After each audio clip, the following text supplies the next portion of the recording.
good people. How y'all doing? Come on in. It is time for this pop-up episode of Truth and Tinfoil. Look, graduate tinfoil hat, y'all. I don't think y'all gonna be ready for this one, man. We have a very, very special guest, someone we know and love, joining us tonight. Today, what time is it? I don't know, y'all.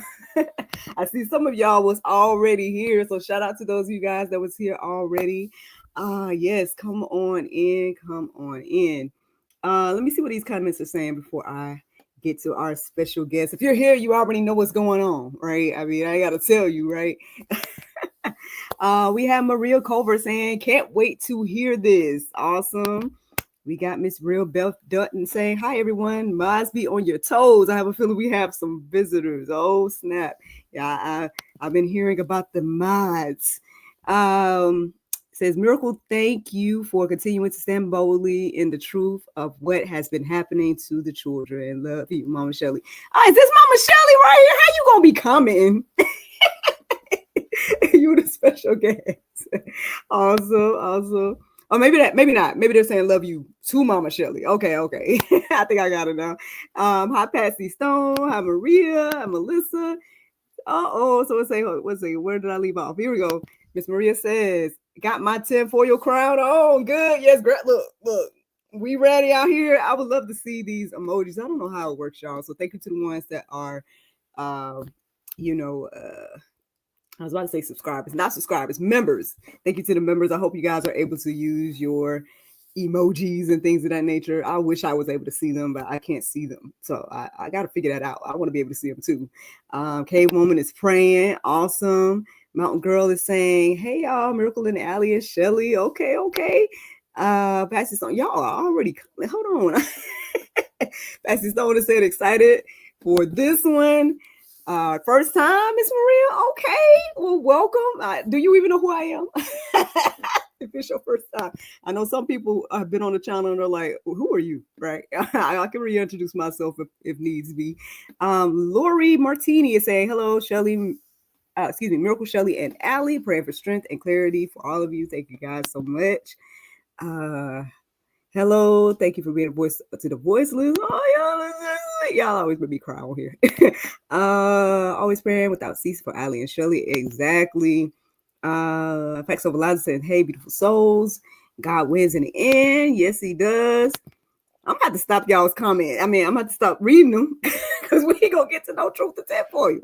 Let me see. Sending so much love. Awesome. So you got this, Shelly. Okay. So y'all already know.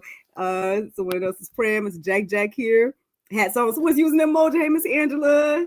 I can't see it. It just says hats on my end, but hopefully it's amusing you to use your tinfoil hat. Let's see here. LOL, no ma'am, just saw you and thought, I like your energy. Really? Wow. Well, look at the Lord. And for you to come here on this particular episode is crazy. But yeah, welcome. Stay tuned because look. I don't know if any of us are ready, man. Thanks so much for saying welcome to Maria. Look at y'all loving each other. I love that. Say we love you. I love y'all too. Hello to MD Minto. Is Shelly going to answer questions? We'll see. Or maybe you just get your notebook and your pen and your paper and get your education on, okay? Just take some notes, all right? I'm pretty sure she's going to share wisdom. I don't see why she wouldn't answer questions, but we're going to see. And let's see. Thank you for the warm welcome. Y'all are sweet, man. And last comment for now. Thank you so much for this platform and helping to spread the truth. I am trying, y'all. Man, listen. Look. The what they call it, the members. Y'all know a little something that the other people don't know because I shared a comment that kind of made my blood boil when I saw it because I was over here like, are we making excuses? Are we trying to say that things are not worth talking about? Because I would share it, but I don't want to hurt one of my little guests, a little surprise guest, because I didn't realize. I thought, it was going to be one and the other, but it's all good. I'm, always welcome here. And I don't want to make her feel no way from the comment that I saw today by sharing it with y'all and saying, but if you're in the membership, then y'all saw it. And I was over here like, these are the comments that make me laugh. But, we addressed it on our end. And I don't know if y'all want to go find it and address it, whatever the case may be, but people are crazy out here. I'm like, don't get me started. If they say it's cool, then I'll share it. But if not, y'all know what I'm talking about, and we're gonna move on. All right, so well, without further ado, I see y'all are still commenting and things of that nature, but I gotta go ahead and bring my guest in. This is the first time that you guys can see somebody else on Truth and Tinfoil outside of yours truly, Miracle Sales, right? So I'm excited, man. I've talked to this lady, look, for some years now, but this technically is her first appearance as a guest on the GSL platform. And I mean, those of you guys know that we have this conspiracy theory party going on here, right? And we be trying to bring some questions to the forefront and wonder, like, is this true? Is it not? Have some discussions, things of that nature. Well, we have a topic for y'all today that we can have the conversation. You know what I'm saying? You guys can, chime in. Yes, you can put your questions in, things of that nature. It goes without introducing. But of course, we got Miss Shelly coming with us for this first time, man. So please make her feel welcome. You know what I'm saying? I don't know if she was prepared. She probably don't got her tinfoil hat and nothing like that. She didn't know about that part. But it's all good. She's gonna share with us some information. That you can decide, hey, truth or tinfoil, you know what I mean? Things of that nature, or truth, or, is it just too crazy to be true? Who knows, right? But, yeah, man, we're going to talk about this whole MK Ultra thing. My understanding, we're going to talk about a little SRA. And if you've listened to anything that this lady done said over the past 5-something years that I done been following them, then you know that this is something that is like near and dear to her heart. Like she feels very strongly about, right? And so, like I said, I mean, let's get our notebooks, let's get our pens, let's get whatever we need so we can get an understanding of these things. And yeah, I'm gonna go ahead and bring them in, man. I'm gonna go ahead and bring them in. Say hello, look, to Miss Shelly Carter. But look, a surprise. Hold on. Hi, sweetie. Finally on the look. Yes, sir. Officially. I love your tinfoil crown. Somebody needs to market that. That is the best. Well, it is a head wrap. You know what I'm saying? I say, look, I'm gonna do what I do. I don't got the, I'm not gonna put the real tinfoil. Even though I did debate about it. I'm like, you know what? I got this silver head wrap. I'm gonna make it work. So every time I do the tinfoil, I throw the silver head wrap on. I know y'all usually see me in the bubbles. We usually had a little conspiracy bubbles, but I don't know. I'm gonna have to do, because this is too far. I don't know. I don't like how this look. I'm gonna do something a little different. Let me see. Can we come closer or something? What is happening? Ooh, I don't like how this look. Hold on, wait. Let's try this. There we go. Oh, wait, it's dead. Okay, our bubbles look a little bit better. Okay. This is a little bit better. Let's try this. And look who it is. You can't see one without the other, right? I know, we're twins. It trips people out sometimes. Ali is here. Look, y'all. I get it from my mama. Hey, man, we put double blessed around here. You know what I'm saying? Look, double bubble. We got, a sweet treat of Ali Carter is here as well, y'all. Look, just I don't know, man. I just thank the Lord. I'm just so blessed and highly favored. I don't know how or why, but I'm grateful. I am grateful. And I was telling sister, we are too. She went live last night, and yeah, I was trying to let people know you went live last night. And yeah. The video that went last night, y'all. Last time I looked was over 100 something likes. I'm like, dang, like people love Ali. So I hope you feel that every time you come here, because the people here love you. Thank you. Yeah, we love y'all. We really appreciate y'all. Yeah, we got some weird ones, but but majority love you. When do you not? It's sad. The ones that are not educated, it's sad. I feel bad for them. I do, because when they find out how much they've been played, I hope there's some type of education that they can take from the videos of ours one day in the future, when they figure out that the people that they're that they're following are just leading them straight to a slaughter in so many different ways. So You know, if you want to, I mean, the only people that agree with deadbeats and predators are deadbeats and predators. So, I mean, there's that. So, anywho. You onto something as always, Miss Carter, little Miss Carter. Okay. Well, look. I was about to say, look, get out the screen. Put Miss Shelly over here. I'll just play. I'm sure y'all sat in y'all's spaces and stuff. But hi, Miss Shelly. Look, officially. I love you. Love you too. Thank you for having me here. You've always been welcome. I know even from the first time, I just was like, I could not just sit there and talk to Shelly. I mean, excuse me. Look, what's your name? Sit here and talk to Ashley without saying, "Hey, Mama Bear," and all that stuff the very first time. And I'm glad that have you got to sit in here, and actually going to, I guess, share some wisdom, not whatever it is you want to share about these crazy topics. If y'all probably are like, what is this whole Truth and Tinfoil thing you got going on, Miracle? I thought this was GSL. I know I got all kinds of little shows and segments under the umbrella of GSL. So this ain't even a GSL talk show. This is another branch series. Yes, another like little playlist series because we've had so many people ask questions, obviously, about Allie and about everything that's been going on. And we try to do the frequently asked questions. We try to post y'all statements. We try to post everything so people can just read it for themselves. But I started to see that people don't read. So I took to say, okay, well, look, y'all asking so many questions. This lady done answered these questions over the years. So it started out with me just saying, okay, every month I'll just come and share with you guys some of the questions that she answered and shared over the years. And it started off as that, but then there was all kinds of other crazy stuff going on because it was statements and all kinds of stuff. So I was like, okay. So I was doing pop-ups from there.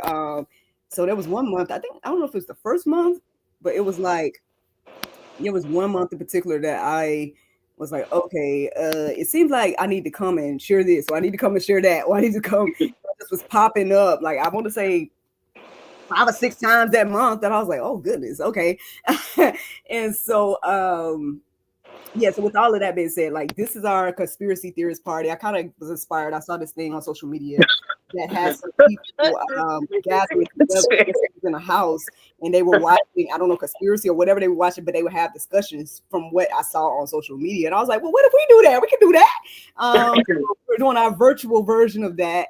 And it's been popular, and obviously people are here right now, you know what I'm saying? About 6 some people here right now, wanted to, I guess, have these conversations. So that's where Truth and Tinfoil came from. It just started off with me being like, hey, here's more information that Ali has shared. And then it's like, oh, here's some crazy stuff. Y'all think it's real? And then it just, now here we are with this special episode with Miss Shelly. I'm here for support. So this probably gonna be the quietest that we ever seen, Allie. We're like, is she where she go? Speaking of that, I want to show you guys. I'm gonna pull up this screen real quick. I think it'll be a good transition for you guys to see. There's something I just posted in our community. Now for me, I'm like, hey, seems familiar. People, we've been talking about this type of stuff for a long time. But look at here. This guy that I follow. His name is Marcus Rogers. If y'all see this post, I can't. Do y'all see my cursor? It's probably not. I'm looking at that very first post. I don't know if I'm bigger. We all see it bigger. Did it come bigger? Yeah, it did. Okay, look at here. Marcus Rogers is over here talking about. It says highly weird right there on that little sign, and then it says full of devil worshipers. What they don't want you to see, things of that nature. And I'm like, sounds familiar, right? I think, is this a good transition into our topic today? Yes, good, exactly. People are becoming a little bit more aware of this stuff. And so when we're talking about SRA and when we're talking about all of this type of stuff, this is what we're talking about, right? Yep, you got it. When Allie first came, I knew she was a troubled kid. I had been a foster parent to a lot of troubled kids, so that was nothing out of the ordinary. I started seeing extraordinary things going on. One of the very first things was that some of Allie's younger alters, 9 and 10-year-old, started coloring pictures, and they were very graphic. I don't know if we can post those up or we can send them to you, or they're we have some insurance holder. They're already posted on our social media, but we have some insurance holders. Try to get those, send them over. So these pictures were of a little kid being raped, gang raped by several people. They were very graphic. There were pentagrams in the corner. There was money on the table. I mean, they were very detailed pictures, and they were drawn by one of her younger alters. So I knew there was some satanic ritual abuse involved. This is why I wasn't allowed to draw as a kid. And that's a common thing. So if they are families that are doing satanic ritual abuse, they won't let the kids play with dolls because they will mimic the abuse. They won't let them draw because they will draw pictures that are very telling. So I knew we've transitioned from just a troubled kid. Now we're dealing with some satanic ritual abuse type of things. You see, if you know what you're looking at in Hollywood, you will see it everywhere. Go pull up how many people have one eye symbolism in their photo albums, in their pictures. I would show you the one eye symbolism, but I don't want to do it because somebody will screenshot that and then say, you know what I mean? They'll turn it on me. But if you go look up one eye symbolism, or how many people throw up the triangle sign, that's very telling. And a lot, the argument that goes with that is, well, they just, it was just a random thing. But go back and look at your own pictures. Do you ever randomly do one eye symbolism in your own family pictures? You know what I mean? It's not a random thing. It's very common. It's akin to throwing a gang sign. They are throwing their allegiance. There we go. They are throwing their allegiance to Satan, satanic worship, satanic rituals. Hollywood is steeped in that. Unfortunately, a lot of our government is steeped in that. What you know now about sex trafficking? I asked one of my, I have a friend that's a survivor, and she's great with analogies. I said, give me the analogy so I can tell the people what we're dealing with. If you think of the iceberg, the Titanic and the iceberg, say sex trafficking is the tip of the iceberg. Underneath the water that you don't see, the whole big portion of the iceberg is the satanic ritual abuse and the MK Ultra. Those things are hidden from the public. I'm a little leery that everybody understands the sex trafficking now, and we're kind of just going to sweep it under the carpet, but we're not going to look under the water to the big part of the problem, and that's the satanic ritual abuse and the MK Ultra. Those things go hand in hand. Once you have satanically ritually abused a kid and shattered their mind, then you can start sex trafficking them, because now you've created a perfect slave. So if we stop as a society, as human beings, as Christians, if we stop and say, okay, we're going to clear up the sex trafficking issue, and we don't address what's under the water, we've missed the whole thing.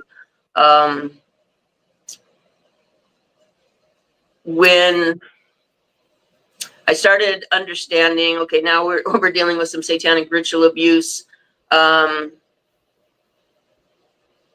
Allie started having a lot of flashbacks, very graphic flashbacks. So what that looked like to me, in the night, I would hear her screaming. So I would get up to see what was going on. And if you think of the last movie you saw where somebody was being choked, they were trying to kill somebody by choking them. The person being choked is fighting and hitting and gagging and gasping for breath. Those were the type of things Allie was doing in her sleep. She was gagging, and you could almost see like she was trying to get somebody off from her choking. So I'm like, now we got a bigger picture. We're dealing with other things now. From there, then it started leading into the MK Ultra. Well, I have a question, Miss Sure. Shelly. So is this something you was aware of before Allie, and so you kind of put two and two together when you met her, or is it like you met her, she was experiencing this, you started looking it up? Like which way was it for you? God is the most gracious, loving God ever. Before Allie came, I had an aunt, and she always had mental problems my entire life, but she was always my favorite aunt. She was kind of the black sheep of the family.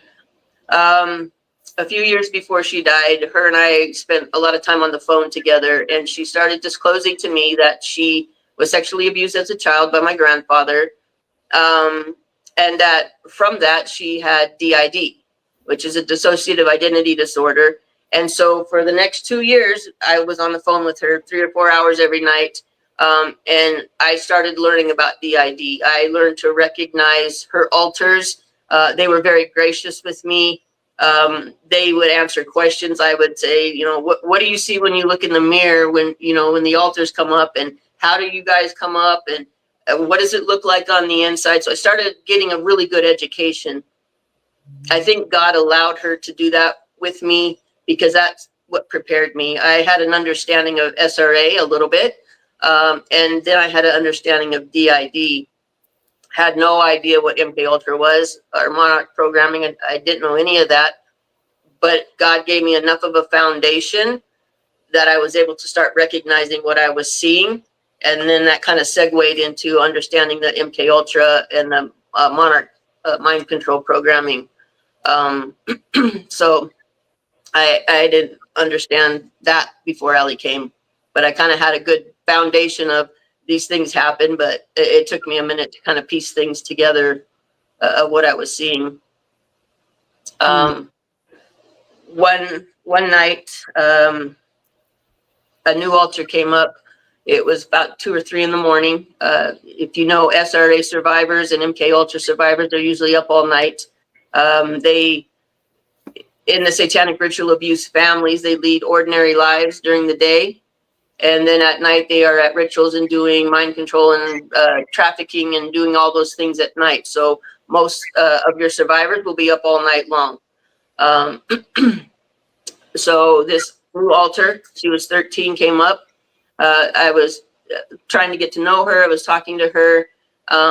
She started sketching out for me on a big poster board her section of the program that she knew internally, the MK Ultra program. It has blueprints, the way you have a blueprint for your house, the way if you're going to build a building, you have a blueprint for the building of where the doors go, where the windows are going to be, where the stairs are. MK Ultra programming is built very much the same way, only internally in their brain. Once she drew this out, it gave me chills. Because I understood now that we are dealing with something way bigger than just a troubled kid, way bigger than a kid that's been raped a few times, way bigger than a kid that just has a little bit of trauma. We are dealing with something at a military level, at a government level, at a very high intelligence level, something that was done deliberately, and it scared me to death. The hair on the back of my neck stood up because it was at that moment that I understood that we were kind of in over our head, so to speak. Well, I know we didn't. I was just thinking too. I was like, we haven't had an official let's get to know Miss Shelly moment. But I don't know if this is that moment because I know you really wanted us to, kind of dive in, I guess, on the education side to get people ready and aware of, I guess, what's to come. So I guess you have to just come back for the GSL talk show for us to just get to know you and all that. You're welcome back anytime. We definitely are getting comments already. People are asking questions and wondering, are you going to answer questions? So I will answer whatever questions you have. Okay, cool. I'll try to be on the lookout for that. I don't know. Can you see comments and whatnot on your end? Because no, I'm asking Allie questions, and they're like, "Oh, while she's saying this, can you answer?" So I don't know if we're gonna address Allie type questions today, y'all. I don't know. You know what I'm saying? It's supposed to be Miss Shelly. For me, actually, I'm really thinking about moving out of this frame because, like you said, you want to talk to her. So if all y'all want Mama Shelly, I ain't sharing. But yeah, Mama Shelly. I'm not usually the front of the camera type of person. She's not. I'm the photographer usually, or the videographer. There's no business. I was just joking with you. You know, you always welcome on here. You know, look, maybe this is get back for that other time. I ain't gonna tell you what but you know what I'm talking about. I know.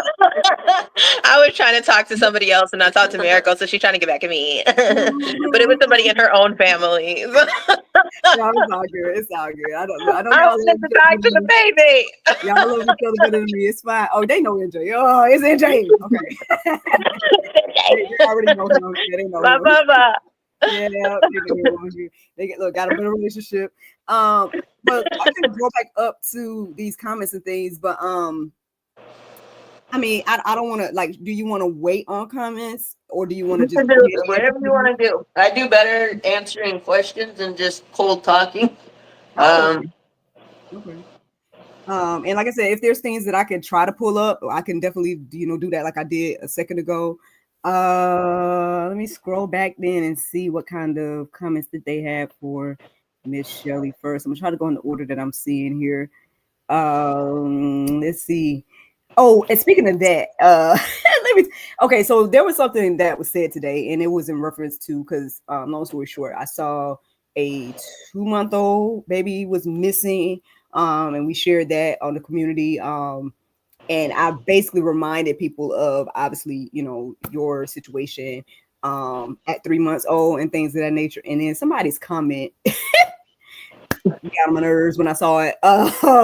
But it represents. So I don't know if it's cool to share that with you guys if y'all want to touch on that or have a response. I can explain that. I'm pretty sure I have a good understanding of. I already know where you're going. Yeah, I've seen it several times, and I don't mind explaining things because people don't have any reference of understanding how deep this issue is and what it looks like and how it looks. So I think the most comment that I've seen was, well, if she was 3 months old, there's no way she could have known she was being sexually abused. Fair enough. That's true in a normal setting. And let me tell you how we came to the determination that she was not just being molested at 3 months old, but she was being programmed and split. First of all, there's a CPS report. There's a CPS report that said she was being molested by children at 3 months old. So that tells me there were other people involved. That tells me somebody saw it and called. When you understand SRA and what they do, they will use children to harm children.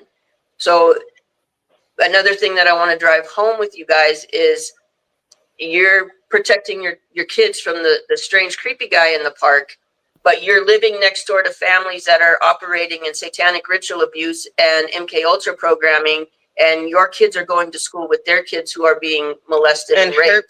Hurt people. So can I share it with you, Shelly? Because I don't want to share it to my sisters just in case. I don't want her to, you know what I'm saying, none of that. So I will, if I can share it to you, you can see what it says if you want. I send it to you, but yeah, you can go. I just want to let you know I was sending it, so you can go. Okay. What? Your phone? Oh, she said she sent it to you. So, and then the other part of that question is, hang on, let me check it.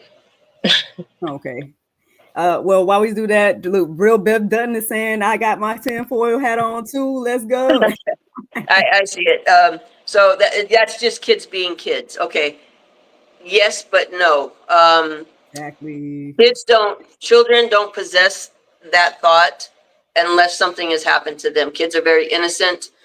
Back to Allie's situation. So number one, there was a CPS report saying at 3 months old, they went out to investigate because there was a claim of sexual abuse. If you're a mother or a father on here and you have children, you know that when you have a newborn, that newborn baby has a specific cry that's different than any other thing. You can tell basically the age of a child by the newborn cry. Yes. Allie has alters that are infant that have that newborn cry. So that already alerted me. Number one, somebody reported abuse. Number two, the abuse was so traumatic that it split her psyche that now she has a newborn alter that has that newborn cry. That's nothing anybody can mimic. They grow out of it, I don't know what, 3, 4, 5 months maybe. So that already tells me a pretty clear picture of what's going on in that situation. When you understand the amount of trauma, so think back, think of your little 3-month-old baby. They don't have the ability to process being raped or molested. They don't have the ability to handle that pain from being raped or molested, and it splits their psyche. When you understand that MK Ultra and SRA, that's their whole goal, is to split the psyche. They will start using children to rape and molest other children, and it just perpetuates from there. Let me see if there was a second part to that. Yeah, like I know when I saw that, I just was like, are you trying to say that, oh yeah, let's look to the other way because it doesn't mean anything? And then on top of that, I'm like, and then that was just the first report of many from what I've seen. So my question is, like, who knows what wasn't reported? Like, exactly. People, prayerfully this person don't have kids or something, and you're lucky I didn't put it up on the screen so people can see your username. But that was out of place of the alley. That's the only reason. But people in the membership, they did see it, and I don't know what's going, because when I'm looking through Allie's CPS reports, and then nothing was done, and nothing was done, and nothing was done, and it was referred out, and it was this. The way and the level of corruption operates, it almost feels to me like they were putting these things in place. They were going out and investigating, but not making a decision and not moving the kid, because at some point they're going to want to pull that kid and traffic the kid themselves. The way the level of corruption goes, there's more than one reason. So a lot of people see the tree, but they're missing the forest. So you have to kind of step back and look objectively at the way evil operates and understand how it moves. Unfortunately, I've had to do that. I've had to, you know what I mean? Because before Allie came 20, 30 years ago, I was very naive. I would be saying the same things these people are saying, like, well, it's just kids being kids. Yes, but no. Go ahead. Flag on the play. I want to go back a little. Rewind. Pause. These are the type of comments that should make people go rewind. Pause. Did the person say that kids will be kids by molesting each other? Is that what we're alluding to? I can read it to you. She's like, hold on. Hold on. There's a lot of takeaways from this, but another thing, if you are a parent, you don't know if this is the sentiment of your neighbor, and if you're sending your kid over there, you understand, like, we have to step way back and be objective about the whole picture. Wait a damn minute. Hold on. Time out. So, all right, who has kids? Right there. Not me. I'm saying raise your hand if you have children. Do you have kids? Interactive portion of this live. Do you have children? All right. You can read it. I can read it. It says, I read a 3-month-old possibly touched inappropriately by another child. That's it. Children being children. One must ask, if it was more, why wasn't the 3-month-old removed from the home? If it were more, all the children would have been removed permanently. But we know that didn't happen. No hospital, no investigation. It was not necessary. Another blown up story. This person isn't understanding the depth of corruption. This person isn't understanding the power of the bloodline Allie came from. This person isn't taking into account very many things. It's just black and white thinking, and you got to be careful with that. Time out. I ain't even want to show you this. I ain't even want to upset you. I know, but it's okay. These things need to be addressed. That's fine. Can you put it on the screen? There's so much to unpack there. Okay. There is so much to unpack, and I feel like we all need to unpack it together. Let's unpack it. Should we block this name? Should we block the username? I don't care. You made a public comment. So publicly, let's unpack it. Yeah, I mean, if you're gonna put up a public comment, then publicly you have to own that. we can talk about it, right? Because publicly you put yourself out there on a public platform to say something so damn pathetic and stupid. So as other parents need to educate you because you're a scary parent. That's the problem. And I just want to unpack it with some people. Okay, let's unpack it. Man, dang, girl. I mean, I thought, what's going on? Switch me. Tag in. I was sitting here quietly. I was back there, and I was, like, she'll handle that. And then I heard it, and I was like, nope, can't do it. Can't let it go. Let me first sentence. I read a 3-month-old was possibly touched inappropriately by another child. That's it. Stop right there. That's it. Stop. Time out. Flag on the play. Little wings. Flag on the play. This is why we got little wings.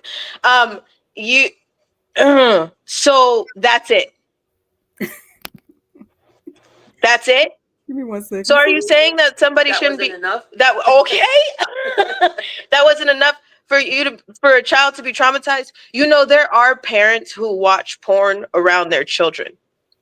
And I was one of those children in a home where there were other people watching porn around their children. And that's their excuse of I didn't touch them, because they're showing them something, and those children are sponges. They're putting it in their brains, and then they act it out. Okay, thank you. All right, here we go. Unpack. So when you say that that's it, why isn't that enough for you to say that's not okay? And if you're a parent, why would that not be okay and enough for you? You are the exact problem in the statistic to society that if your child grew up in a home where you're saying, that's it, that's enough. And if your child was to grow up and say, I went through some shit in my home, and it was just a child that touched me, and that was enough for me to have to grow from the childhood that I was not supposed to have to grow from. That was enough for me to change and be the person that I am today, because something hurt me in my childhood that a parent refused to listen to. Here we are with the first few sentences. This is one of the problems. These are one of the people that are a problem. We are so damn worried about the elite. Everybody is so high and mighty about, well, what did P. Diddy do? What did Obama do? What did Manshell do? What did Oprah do? What did this person do? What did Steven Tyler do? What did Ozzy Osbourne do? What did this? You're so excited and invested on that type of trauma porn, but you don't see the entire message sitting right in front of you when we say it's from the top to the bottom. If you look at this situation, this is your everyday person, and this is what we're trying to tell you. She said, that's it. Now let me help you. If your child went over to another home where your child does not know this information, are you that person that if your child was to learn about sex in school, and I'm talking filthy, nasty, ungodly information as a child, I'm talking from a baby to about 10 years old. If your child came home and told you, Mom, somebody taught me about anal sex in school today, are you going to throw a fit? Why? Miracle, Mama, I need the Mama a Miracle to come to the front. Mama Miracle. Mama Miracle. And there's reasons why my son is not in a school right now. Like, he's at the virtual public school. Thank you, Jesus, for options these days. Look, thanks to Allie Carter. And he don't go many places. He go. I mean, are you okay with somebody teaching your child about sex? No. Okay. Are you okay with your child even sponging sex scenes on movies? No, I am not. Okay, because your child will then act those things out on other children when you're away from them. Your child sponges what they see. So they act like the person that they're around. They will sometimes talk like the person they're around. They will play like the person they're around. They will behave like the people they sponge.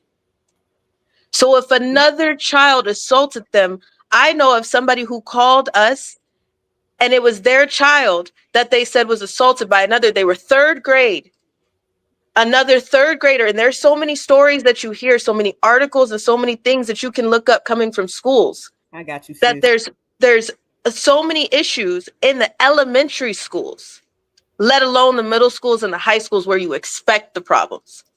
But there's so many issues in the elementary schools. And there was a third grader who went in the bathroom, took a pair of scissors and threatened a little girl and said, pull your pants down. I just want to see what you have. Is that not enough? That's it?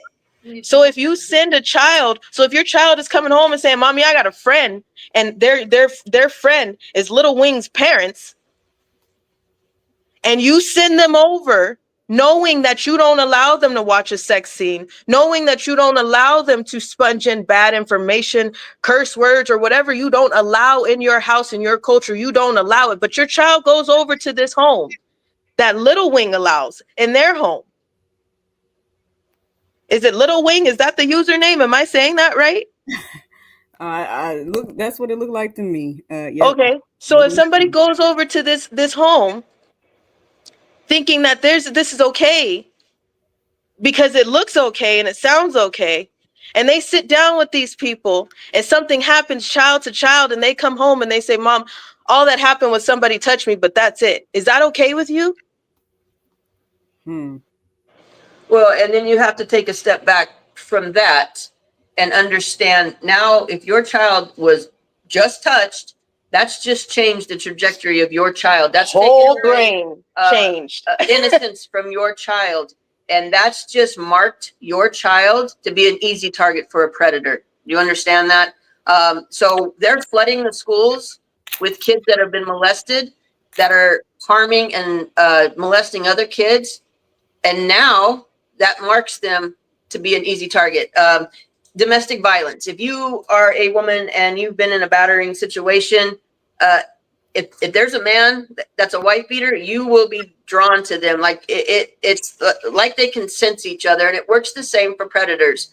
A nurse can tell a nurse. A drug dealer can tell a drug dealer. A drug addict can tell a baseball player can tell a baseball player. A predator can tell a child that's been harmed or molested or raped.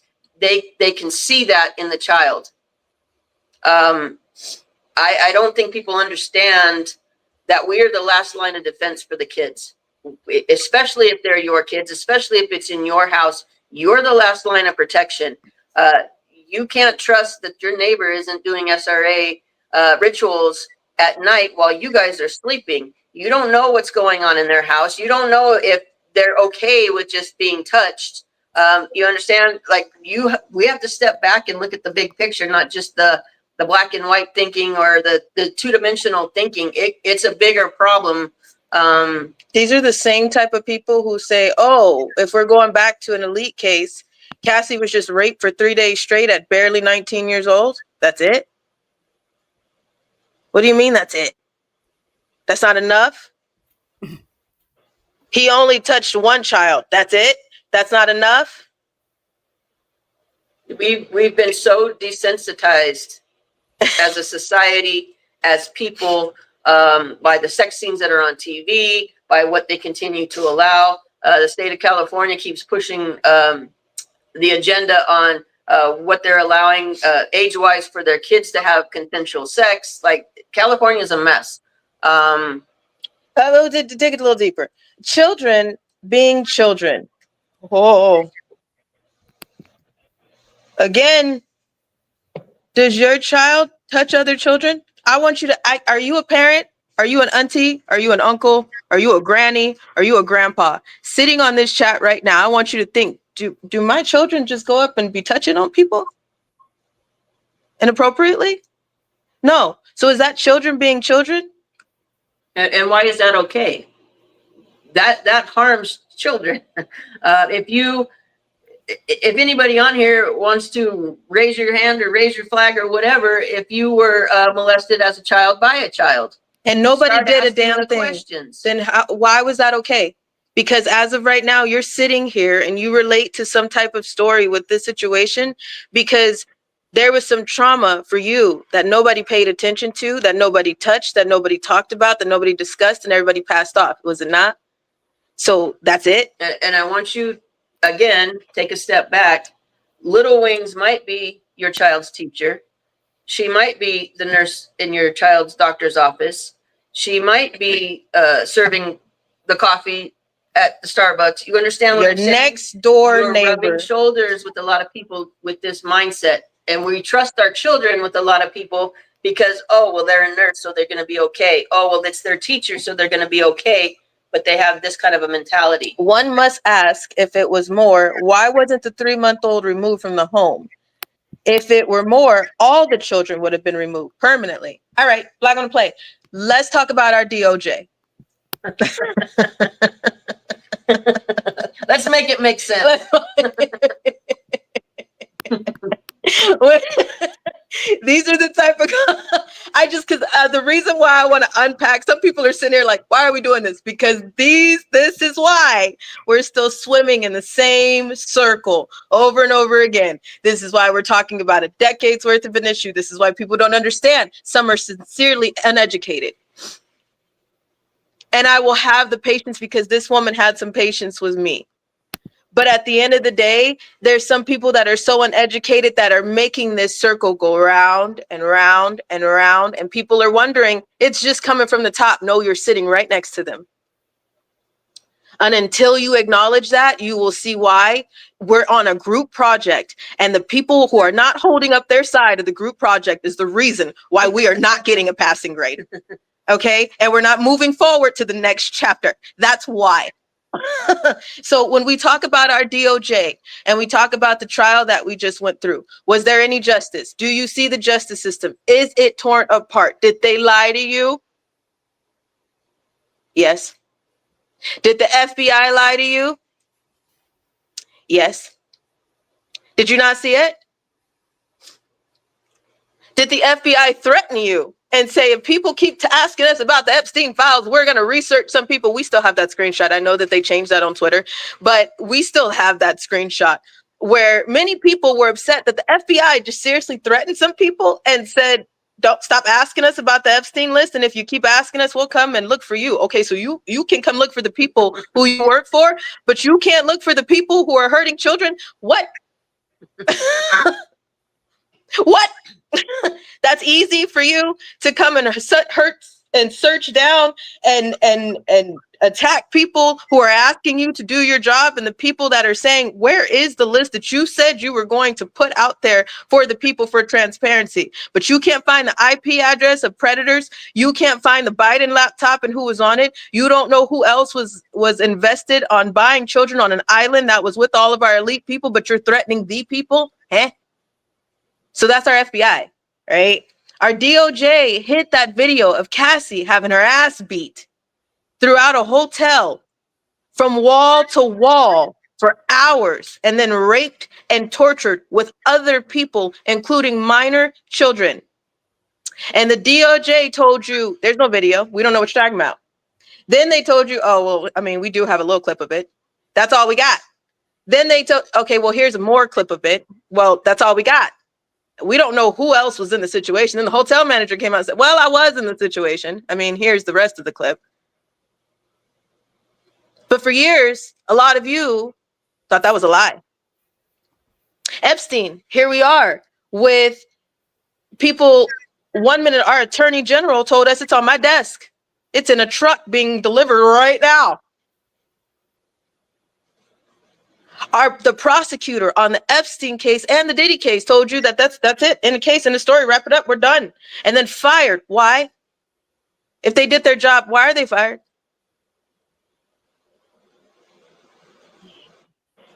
Your everyday police, you're seeing so many of them in trouble for the exact crimes that they're supposed to be serving and protecting us all from. Why is that?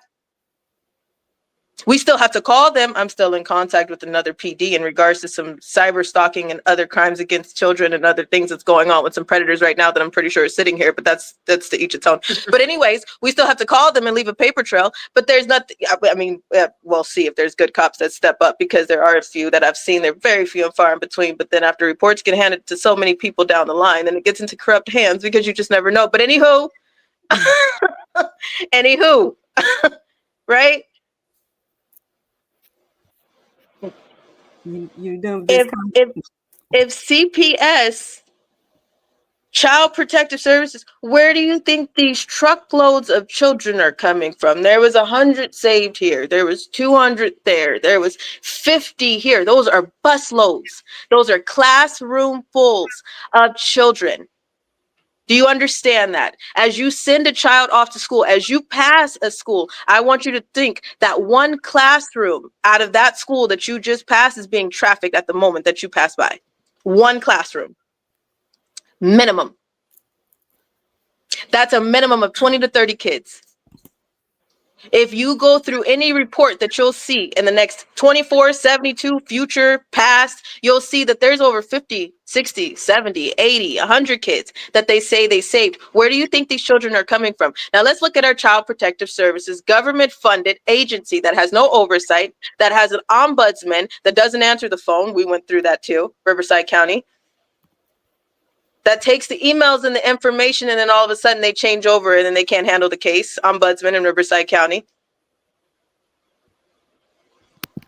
But when you look at CPS, see, here's the thing in my situation, Little Wing.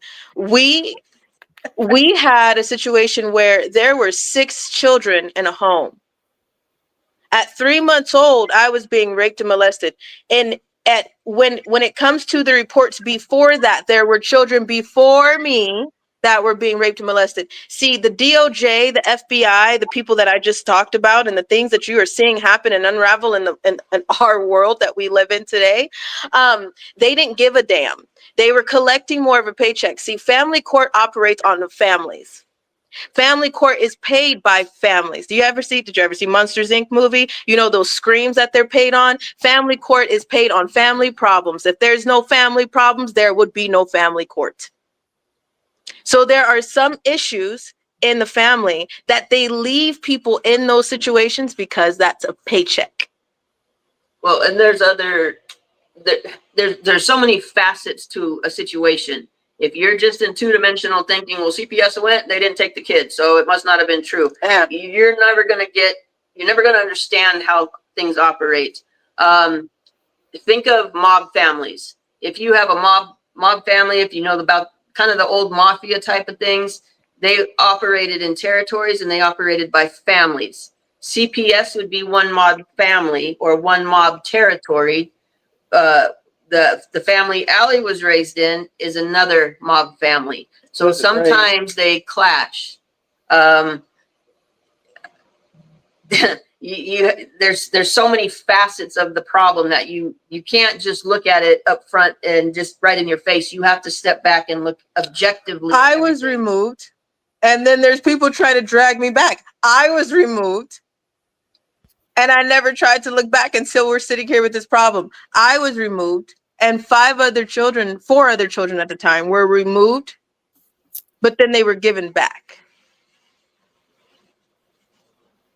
Being who was paid off, just like the DOJ. In the situation that you see at the top, it happens at the bottom. It's not what you know, it's who you know in those type of situations. Did you guys follow what just happened in Alabama, in Bibb County, Alabama? They uncovered children in the basement being locked up, brutally abused. The kids in the basement were abusing other kids. We're very worried about Oprah and what she did. Yes, rightly so. But the chance of your kid coming in contact with Oprah is very slim. The chance of your kid coming in contact with a family like in Bibb County, Alabama, or like the Turpin kids in like Little Wing's California, those families and those type of situations are happening in every city and every county and every state. They are happening everywhere. Those kids that are being abused brutally are going to school with your kids. So I would be, as a parent, if I had little kids, I would be much more concerned with what was going on in my area than Oprah. Now, we can, if you want to, can you please swipe that little, can you just flutter away, Little Wing over there? Can we? All right, cool. Fly away. The other what y'all was talking about. When you think about all the situations that we're talking about, and you think about those people that get stuck, it's not just it's not just oh, they're predators keeping them there. There's names for it. There's things called Stockholm Syndrome. There's things called holding someone hostage. There and there's things like MK Ultra, DID, and building the perfect slave. So that way, if something happens, they switch right back. Yeah, that's the situation in Alabama. No? Yeah. Yeah, it was. Yeah. I don't think a lot of people saw that. Yeah, they hush up a lot of that stuff. That should be front news, at least for your local area, 24/7. That should be news coverage, and they gloss over that stuff a lot.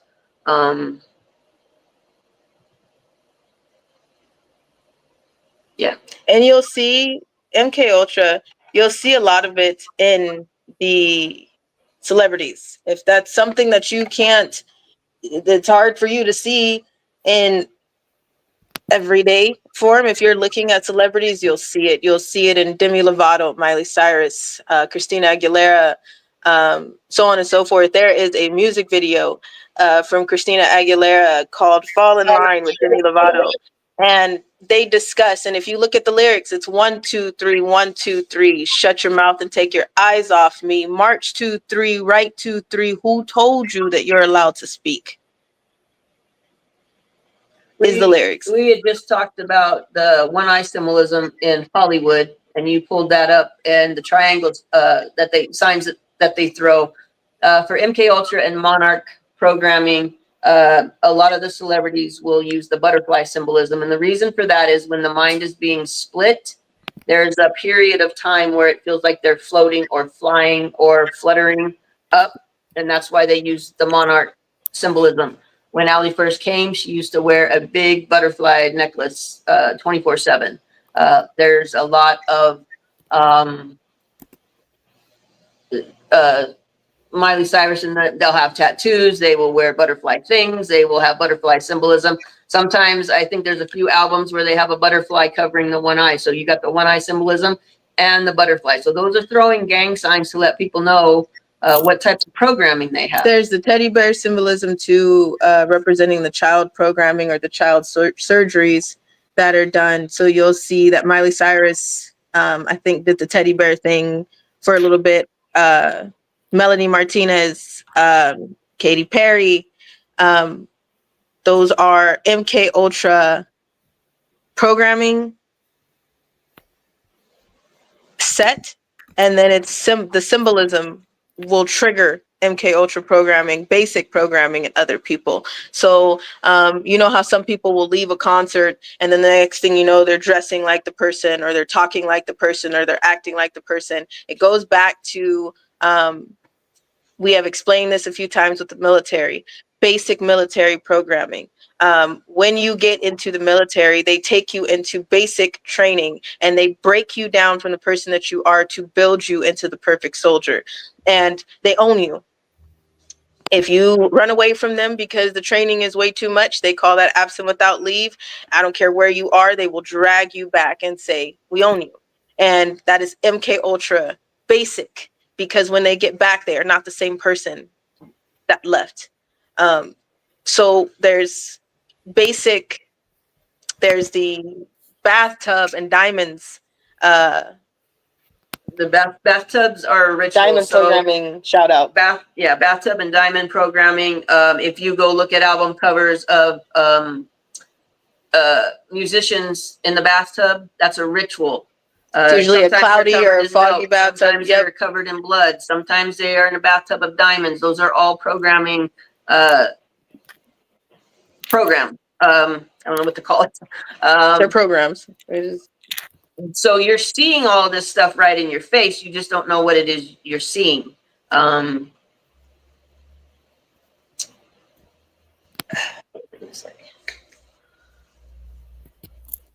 When I think it's Miley Cyrus has an album or maybe a video where she was an infant in a crib.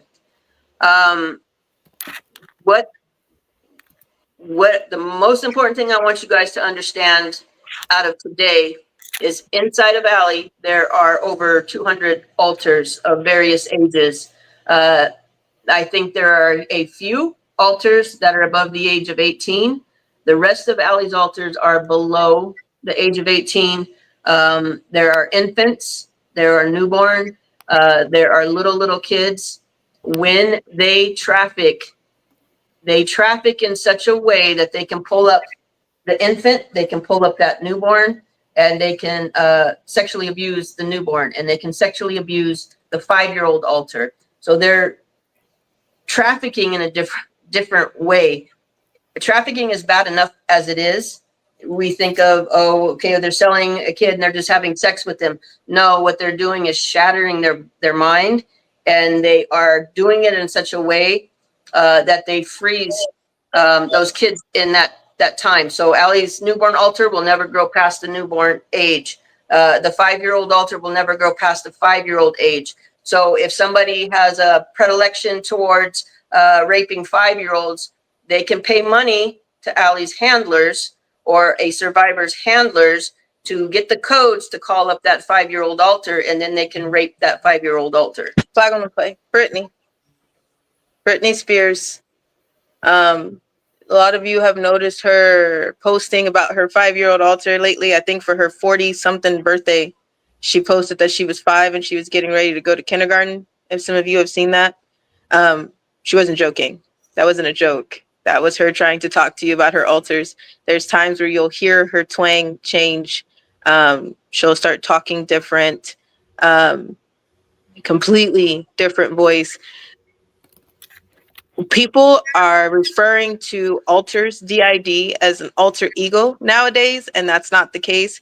We have the newest pop star, Tate McRae, that people, if you look into her comment section, you'll see that people refer to Tate McRae as the sweet one, and then they'll even say that Tatiana comes up and switches. You'll hear about that with Beyonce and Sasha Fierce. There's a few of them. You'll hear about it with Nicki Minaj. She has Roman and a few other of her other altars that she talks about. The anime looking one, the one that yells and made raw like a dinosaur. There's so many different altars, and it's out there. It's out in people's faces, but people don't know what they're looking at. When they're getting it in your brain that these are just alter egos, and so when I go on stage, I just act like this, they're desensitizing from the fact of what's actually happened to that person. So Britney Spears gets dragged a lot. Ariana Grande gets dragged a lot. What's the other one? Demi Lovato. They get dragged a lot. Now remember that these were all children that were children on the island. They were children on the island, and they grew up in this lifestyle. So now what they've done as adults, that's not okay, but they were children that grew up in this lifestyle. So the world is seeing, oh, Nicki Minaj she's just crazy in her alter ego Roman, and that's kind of funny. I'm seeing the trauma. I'm seeing what I go through with Allie every day. I'm seeing how broken and how hurt and how damaged and how much abuse she suffered. The world's not seeing that because you're not being taught that. If you listen to Demi Lovato's video, she's screaming out for anybody's help. I tried to talk to my piano. I tried to talk to my guitar. I talked to my imagination. I confided in alcohol. I talked and talked and talked some more, told secrets until my heart was sore. Tired of empty conversations because no one hears me anymore. The music that you hear is a diary, and until you understand it, you won't be able to hear it. Because as of right now, everybody is just feeling it, but they can't hear it. When you hear it, you'll feel it and you'll understand it. That a lot of people, it's their diary. Their music videos, that's their diary. Christina Aguilera and Demi Lovato's video Fall in Line is based on what we're talking about, MK Ultra. They took them down. They programmed them as children. As you can see, if you watch the whole video, it starts off with 2 little babies that look like Christina and Demi on a ground in the middle of a field and over a water drain. And these 2 people, government-looking officials, come and snatch these 2 babies up. And then these 2 babies grow into the 2 women that you see performing in front of you underground. In a few of the clips, you'll see that these government officials are torturing them, they're holding them hostage, they're raping them, and then they're making them perform to what looks to everybody else like they're performing on stage, but in reality, they're underground. Those are your AI performers. That is real. Michael Jackson slaved to the rhythm when he was sitting there, and it was right after he died, and people were not comfortable with that because it was a little too real. Whitney Houston's show that was in Las Vegas is a little too real. Those AI shows are a little too real because there's some people that are in a green suit that are orchestrating that whole show. So everybody is entertained by AI. Do you understand what I just said? If you've never seen that episode in Black Mirror, somebody brought this to my attention after we talked about it. I didn't get this from there. Someone brought it to our attention and said, that sounds like that Black Mirror episode that Miley Cyrus was in. She was in a hospital bed, but somebody had a sample of her DNA, made an AI model out of her, and was performing on stage. If you look at Christina Aguilera and Demi Lovato's video, Fall in Line, they tried to tell you. And they try to tell you through music.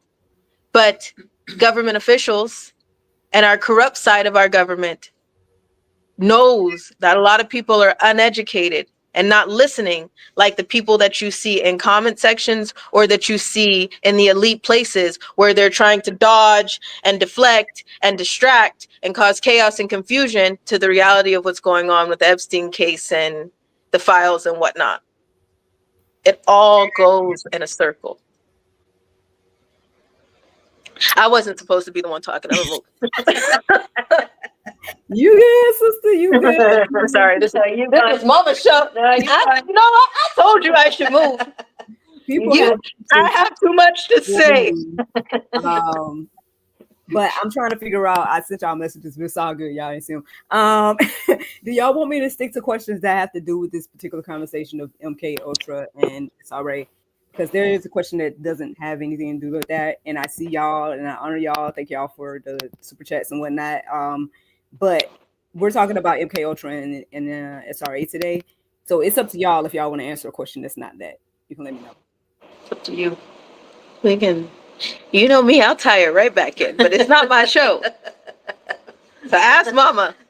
No, and I'm good. I'm good for any questions because my heart is the people have to understand what's been happening to our children, what's been happening to our society. If they don't get that, it's up to us to hold space and to carry the grief for the trauma that the survivors have gone through, that the children have gone through. People have to get that. Otherwise, there will be no change. There will be no outrage. It's just going over people's heads. They're not understanding what they're seeing. So I will answer any question to help somebody understand where we're at. Well, this first one is about Russia. I feel like we have a video on the channel already addressing this, though, y'all. I mean, probably not details that they want, though. So, about what? I'm going to answer this. It says, Allie, God bless you. I have a question. My contacts are not in and my glasses are not on. Don't make fun of me. I know you well anyways. Okay, sorry. Go ahead. Now I'm reading it for you. I have a question. When you went to Russia, how did you escape? Can you explain what all happened? It's a miracle you got away. Yeah, I can. At 15 years old, my pimp told me I was going for a weekend. It was a girlfriend experience deal. If you look at any brothel menu, you'll see the girlfriend experience offered. And someone from Russia brought me in the state of California, and I was on a high auction. I left for the first day. I was with him in California. The next 2 days I was in Russia. It was so different. The buildings were different. The smells were different. The air was different. Everybody looked different, talked different. They treated me like hell because I did not look like them. And when I I kept my cool with this man because I really wanted to come back. So I did everything that he said, hoping he would bring me back, and he did. When he brought me back, I stayed for a day or two in the state of California before I ran away. My pimp then told me he liked having you for a weekend, so he brought you for a week. And that's when I was like, nope, I can't do it. I was 15. And that is when I took off. And I want to say that that was August of 2000 and... Did he buy a specific altar? Did he buy a specific altar? Oh, yeah. No, yeah. He brought a few specific altars. He wanted to have sex with a 5-year-old. And his thing was putting women on leashes and having sex with them while their head was in the toilet. So yeah, let me break this down. This Russian man paid money. The money he was paying was to buy the codes to the altars. So when they're splitting them and splitting the psyche, the kids are coded and tucked away in the psyche. So they can call a code, they can say a trigger phrase, and it'll bring that altar right up to the front. So Allie won't be here anymore, but they might be triggering the 5-year-old to come up. So when he was paying the money was for the codes. So he's buying codes because he wanted to rate. How many did he buy? He bought the 5-year-old and who else? 5, 12, and 9, Angel. So he bought a 5-year-old, a 9-year-old, and a 12-year-old. Allie's body, and Allie was 15, but he's buying these younger altars to rape. When you understand the DID and the MK altar, that when they split the altars, they're frozen in time. They are a 5-year-old, and they are that age. Allie's 5-year-old altar is missing her front teeth. So when she talks with a lisp. You understand the depth of what we're trying to tell you about the Monarch programming, and it's so much deeper. There was than a just situation trafficking. recently where a lot of people, when they see me, they assume that I'm not 31 years old. Recently, there was so much evil that was assuming that I was still 15. So they have been telling people to kidnap me again from my mom. DID. And there's sometimes where people meet us inside us, and they feel like they're not talking to a 31-year-old woman. It depends. It depends on who you're talking to. So when the younger altars are up, so if there's a 10-year-old altar up, little kids will unconsciously be drawn to Allie. They'll be drawn to that 10-year-old kid. There are times when people, even though she's 31, will talk to her like she's a teenager because they're unconsciously seeing the teenage altar. It's the crazy thing. yeah, it's not even a carded issue. I've been stopped wondering if I'm in the right place because I look like a teenager. It's not even like I'm just not going to card you. It's legit. Where's your parents? People can unconsciously sense that. If you are out in the street and a little kid drops their popsicle, you're going to get down and you're going to address that child as a child. You're going to be, here, sweetie, let me help you get your ice cream. You know what I mean? You wouldn't do that for a 31-year-old adult, but people just subconsciously adjust to what they're seeing. I don't think a lot of people realize that they're seeing an altar, but they kind of just adjust their mannerisms and their speech to accommodate the age of the child that they're dealing with. And we talk about this. We're getting ready. I'm just side note real quick. We're getting ready for a live event, 2 of them, by the way. And at the end of September, I know that, sis, you already have some travel accommodations. I ain't gonna say nothing. But we are getting ready for an event, and we did recently do one. Please note this date. Write this down. You're gonna need this You're going to need this. December 10th, 2023, we filmed what is coming out in the next few days. Okay. And so much we talked about with this situation. And when it comes out, I just want y'all to take a second to realize that it was recorded December 10th, 2023. So, Is that there's something I can look up to pull up the receipt for y'all? No. No. Is it on the It's website? pinned. It's pinned to the top of my Instagram. There's a clip of it pinned to the top. And Mom and I are sitting at a table. That was all filmed December 10th, 2023. There's another portion of it coming out. And in that, we discuss DID. We discuss so much. We actually, like what I plan to do for this event, I plan to turn off some cameras, hand some insurance around the room, give y'all some names and locations and things that you can look at for yourself. No violence, no inciting or anything. But at one point we shut the cameras off and we handed some things around the room. And when I was 15, I contacted my social workers, that one. It's that one. I contacted my social workers and I told them, hey, my pimp is taking me to elite parties. My pimp is taking me to places I don't want to go to. I have been to orgies. I have been through some things and I would appreciate some help. And they told me, stop telling on him. And if you tell on him one more time, we will send you to Arizona and nobody will ever hear from you again, but stop telling on him. So at that point, when I got back from Russia, I had already been calling my social workers. I had called the ombudsman. My mom is calling. At the time, people that were also advocating for me were calling and calling and calling and saying, hey, she's being trafficked. There's something going on.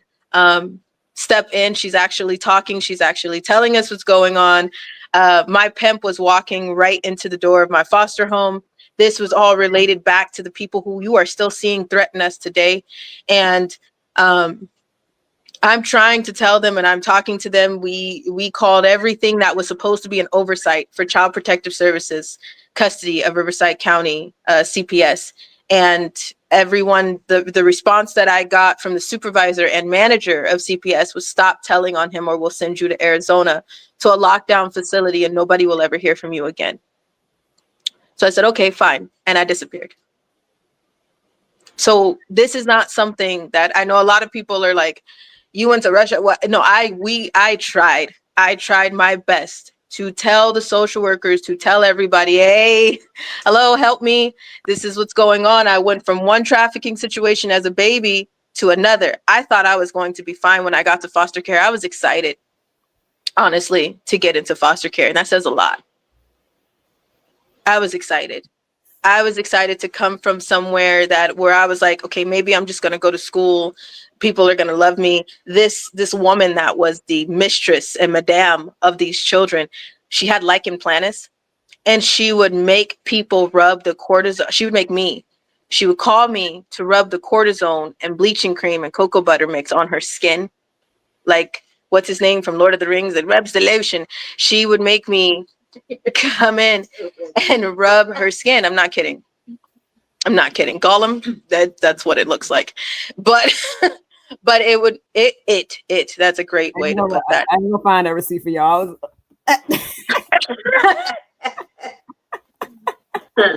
I'll spread it people this time. Do you know what lichen planus is? You finna pull up? That's okay. Never mind. No, it's okay. It's okay. It's something nasty. I don't think you want to look that up. Nobody wants to look at that. Just like nobody wanted to look at it at that time. Anyways, but this thing had lichen planus, and amongst other issues, and it would make us rub bleaching cream and cortisone and cocoa butter on her skin. So instead of it doing it itself, it will call its children or supposed slaves. I don't think that was anything of it children. It was slaves. That's not raising someone. That's being in control of someone. Mm-hmm. And I mean, talking about like, come scratch my scalp with a rat tail comb. Little inch by little inch by little inch by a little inch. And if you do it wrong, I'm gonna beat the shit out of you and tell my boyfriends to rape you at night. It's crazy. Okay, so when I tell you I went from one situation to another, and I was excited to get to foster care. I thought, I'm gonna go to school, I'm gonna be all right, I can take care of myself. I've been doing it at this point already enough, so like I don't see a reason to not feel like I can't take care of myself. I was raising other children at the time. I was taking care of oxygen tanks on 2 disabled children that are, I don't even know where they are. I pray that they're still alive, because clearly they're not in custody of Gollum anymore, but they are somewhere. And I pray for them. I really do. I hope they're alive. I'm not saying that we need a relationship. I just pray that they're alive. But they were disabled twin girls, and one had cerebral palsy and one had a lung issue, to the point where they were preemie babies, because not only was Gollum, this one I actually seen a pregnancy with, but it was on drugs, beyond drugs with them. It was selling the medication of the twin girls once they were preemie babies, the pain medication and the things that they were getting, it was selling that medication. So at one point, I was taking care of them with oxygen tanks and putting on cerebral palsy braces and sitting them in high chairs, because I didn't know what to do at 12 years old to take care of 2 disabled kids as well as 1 autistic kid. I didn't know what to do. So I put them in their high chairs for hours, put on a movie and put Cheerios on, because I'm like, I don't know. I mean, because somebody's gone and nobody is there. So I'm making ravioli and hot dogs and top ramen with boiled eggs all mixed together because it's filling. Have you ever put hot dogs, top ramen, and boiled eggs together because it's filling? Okay, so this is what I was doing as a child. When I got to foster care, I was excited, because I felt like I can do something for myself. I can live. I can be okay. So when I moved from one trafficking situation to another, I sincerely thought somebody was going to help us. Me. When I say us, I don't mean us. She wasn't in the situation yet. She didn't even exist in the situation yet. Inside us. Inside us. Me. I took care of myself. Split from the trauma. You split from trauma. So if I have a 3-month alter and I was molested at 3 months old, if I have a 5-year-old alter because something happened at 5 years old, if you have a 7-year-old alter because something happened at 7 years old, that means the trauma started where? Think about it. The trauma was so bad that it split the psyche where? Think about it. Well, and that's the thing with the Monarch and MK Ultra programming, that has to happen in children up till like age 7 for it to really anchor in, and for the programming that they want to do to hold, they have to do it in small children, because it holds strong in a small child. If you do it past those ages, yes, but it won't be as effective for whatever it is they're trying to do. Yeah, if you're trying to teach your child basic rules, you can inherit the look, the mama look, the father look of, I'm just going to look at you because what you're doing is not okay. So I need you to stop it before I have to step in with the voice of stop. You know what I'm saying? That what you instilled in your child, that is raising your child to say these rules you follow. So imagine what a programmer can do. Do you understand what I'm saying? They program your child with the same type of the things that you're telling your child, hey, don't talk to strangers, don't touch the fire because it's hot. Those things that the things that your child takes as an adult and runs in life with them. That is what a programmer is changing. And people wonder why there's situations that happen with their child. Somebody comes into their life and the next thing you know, somebody has them by their brain, just completely in control. And there is nothing that you can say or do to get them back. I know there's so many people going through that right now, whether it is a loved one, whether it is a complete stranger, whether it is a boyfriend or a girlfriend, they will meet somebody who has complete control of their life. And there is not a damn thing that you can say to get them away from them. That's basic programming. So, you know, I know so many people are like, MK Ultra, we actually didn't even scratch a crumb or surface of it today. But when you actually dig into it, you'll see that it's right in your face. A lot of people use the MK Ultra term the way we do Coke. Like, let's go get a Coke, Miracle. And that could mean let's go get a Sprite, let's go get a coffee, let's go get a root beer. But Coke is the kind of catch-all phrase. MK Ultra is like that. A lot of people throw that around. Well, they got MK Ultra programming. They don't know what it looks like. They don't know how deep it goes. They don't know what exactly has been done for that to be in place. So it's kind of one of those buzzwords we use now. Oh, MK Ultra, but nobody actually knows the depth of it. Right. I guess it's a good segue into this question then. It says, is this more common than we actually know about? How do normal people get into this? I don't know if they want to. That's what I just said. So when you, again, it could be a boyfriend, a girlfriend, a random stranger, a loved one that comes in. And I know there's some people in your life that you have a loved one. It may even be a friend that they meet this person and you know this person is not a good person, but it's such a control. There is nothing that you can say to them. There is nothing that you can show them. Even if they are bad for them, you can try to let them know and they won't listen to you. Yeah, MK Ultra, I think, is far more common than people think. If you go back, I think it's in 1993, 94, somewhere around there, Bill Clinton came out and apologized for the government's for the government being involved in MK Ultra type programming. Basically said, you know, we did it. We shouldn't have done that a long time ago, back in the 70s or whatever. And we're sorry for that. And kind of alluded to the fact that it was shut down. It has not been shut down. They are still doing it. I don't know. Was born in 94, so Miracle, I don't know if you can show GSL followers that. I don't know if you guys can find that, but you really should look that up. Why would he apologize for it? Since when did they apologize for anything? And when they apologize for something, do you actually think they fixed that? So I think it was October something of that programming links to the military. It links to the Army. It links to the Navy. They were doing those experiments. They were creating soldiers.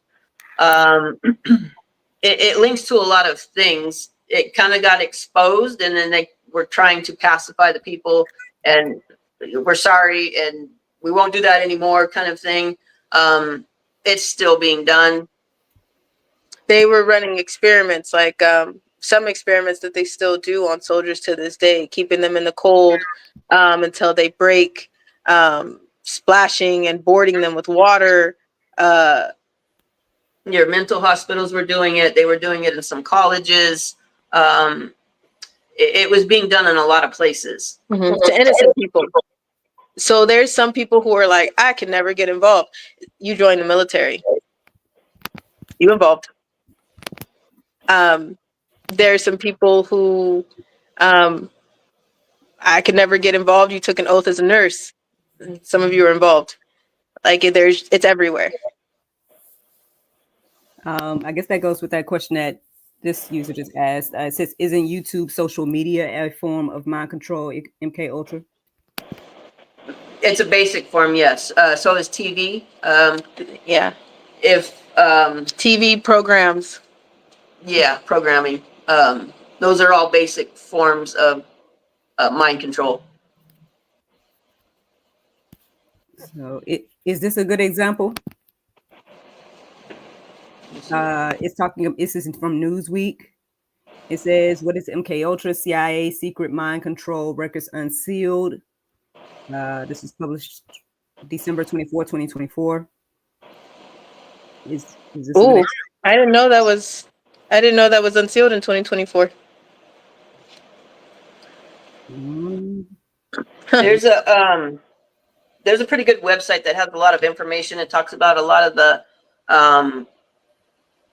types of programs. There's a program for everything. Ellie had so many types of programming. There's bathtub programming. There is no talk programming. There's keep the secrets programming. There's literally when you start delving into somebody that's been actively programmed, Diamond programming, presidential programming, castle programming. I'm helping you. What's the site? If do you know it? It's called Deprogram Wiki. Let me see if I can. Oops, sorry. Took over. Okay. Let me see if I can send you the link. Hang on. It's so in depth, though. They program the kids the way you would imagine that a computer is programmed. They program their brains with the intensity of computer programming. I found this. Is this it? Deprogram Wiki, yeah. Let's see. It has this disclaimer on there, just in case. Yeah, if you are a survivor, please be careful. There's a lot of things that can trigger survivors. There's a few haters on here right now trying to trigger Allie's programming. They can do that with colors. They can do that with number phrases. They can do that with word phrases. You don't bother me. It don't work anymore for Allie, but You don't bother me. Come with me. Well, speaking of Allie, I got a question for you. It was not speaking of that per se, but here's a question for you. It says, do you have coping mechanisms while Miss Shelly talks about this stuff? Do I have coping mechanisms? Mm-hmm. Yeah. She's like, no. Yeah, I do. It depends. I mean, like right now, or like just in general, because it just depends on. It depends. While Miss Shelly is talking about this stuff, like, oh, is it bothering you or triggering you now? Oh, nah, I'm good. Okay. Kinda. I'm all right. I'm okay. I have my coffee to sip on, so I'm all right. That's my coping right now. It has to be said. We have to talk about it. So I deal with it. See, my mama raised me. You see how that I could say that, and it's actually true. That's when somebody puts a roof over your head, protects you, and teaches you the things that help you heal, not the ones that's trying to destroy you. So my mom doesn't allow me to be triggered so much. There are some things that she'll help me work through, but as far as being triggered, my mom has always told me, God forbid I'm not here, I want you to be able to be stronger and not be triggered by so many things that other survivors are triggered by so easily. So I have learned to work through so many things, and then the things that I find that trigger me, then I just work through those things as well. So the programming, the MK Ultra and the Monarch programming is so extreme that they can pull codes, or they can call codes on her from a distance remotely, that will drop her to the floor, that will dysregulate her body so that half of her body will be freezing and the other half will be burning up. Like, they have done so much. And it's why I'm like so adamant that we have to talk about these things. It has to get out into the public. When the world understands the evil that's been done to children, not just raping them and selling them for sex, in comparison, and this is horrible to say, but in comparison, raping and selling them for sex is the least of the evil that they've done to the children. it honestly is. People have asked me so many times, what's the worst part? I'm gonna tell you right now, the forced sexual things that I've had to go through is not the worst part. that's crazy. Having a remote to somebody's brain, or using somebody, like you build a bear and build a bear, and you kind of build a slave and every little thing that you want. That's a good way to say it. That's the worst part. I mean, we could probably go on and on just about that, because it's just like, I guess my question right now is like, who even did that? Who started that? But I mean, that's probably go deep, and I don't know if you even know like why you know what I mean, all those different things. But Sweetie, from what I've seen, the depth of the evil of the programming that I've seen done to Allie, it could only come from Satan. It's on a level that a human mind, a normal human being, could never fathom that much evil. It's deliberate. It's on purpose. It's calculated. Out, When you think about the stuff that's going on and was talked about in the Diddy trial, that Cassie was being held for more than 3 days at a time for people to have sex with her. This wasn't just that's got nothing to do with sex. Diddy having sex with her. This was numerous people having sex with her 3 days straight. I want you to think about the child, the article that was out, that a child was found by the border. This is an article that you can find, I'm sure, Miracle. This is an article that anybody can find. We talked about this in one of the call to actions that we did on 90s Nation News. But this child, she was 6 years old, and she was found with 30 men's semen in her body. 30. She was 6 years old, and 30 men raped her and came in her body and then left her body to just go. Think Now, about that's too much for a 6-year-old child to take in all that pain, take in all that fear, take in all that trauma. That's where they start shattering their mind. They use sex and pain and torture to split the psyche. If they are doing it to program a child, there comes a point where the child just has to, the mind has to split. So I was raised in church. I was raised in Pentecostal church, and we were taught, demons, and you cast out demons. And if somebody has an altar, then that's just a demon, and that's not true. They are splitting the mind. So they put them into a state of so much pain and so much trauma. It comes overwhelming. God, I believe in God's provision, created our minds to split when it becomes too much. When something becomes too much for us to handle, that we split off to protect ourselves. If that wasn't in place, I think people would just go crazy, mentally in a vegetative state, mentally just deranged, because it's too much pain and trauma as a child to deal with all that. Does that make sense? and on top of that, this is not just like with the situation with Cassie of being held 3 days at a time to the point where she had sores in her mouth and couldn't walk or had to be on an IV for 3 days at a time. That's not just kinky, crazy sex.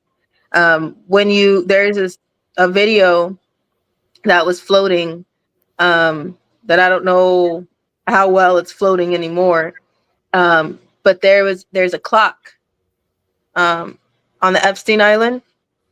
On the island, away in like this little ditch area, big ditch area, there is a clock, and I think it's like a sun moon clock on the Epstein Island. Now, Epstein was tying teenage girls to this clock, and then he was taking a magnifying glass and he was burning the hell out of them naked on the clock. This is not just people have sick fetishes.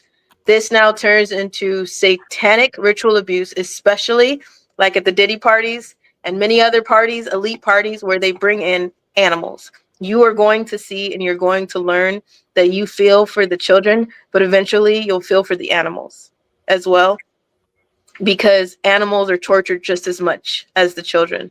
In the month of October,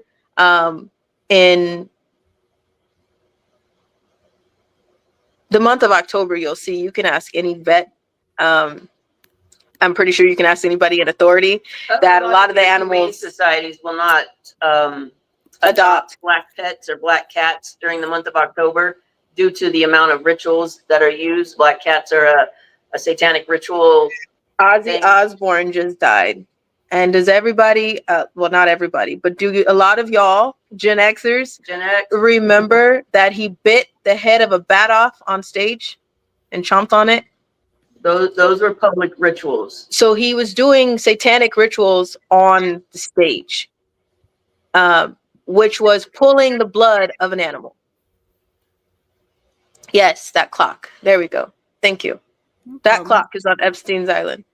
When you understand satanic ritual abuse, they use blood rituals to summon demons, to barter with demons. There has to be bloodletting.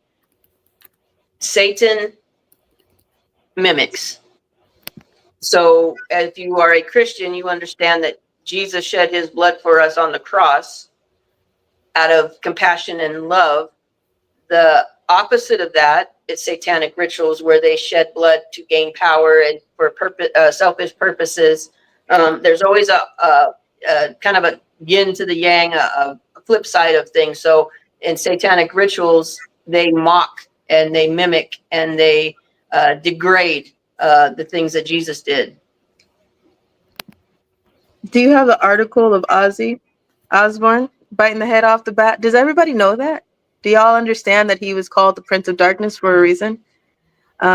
So anybody who encountered, who was in, who was a part, who watched, who brought tickets to this show took part in a satanic ritual. Do you understand that?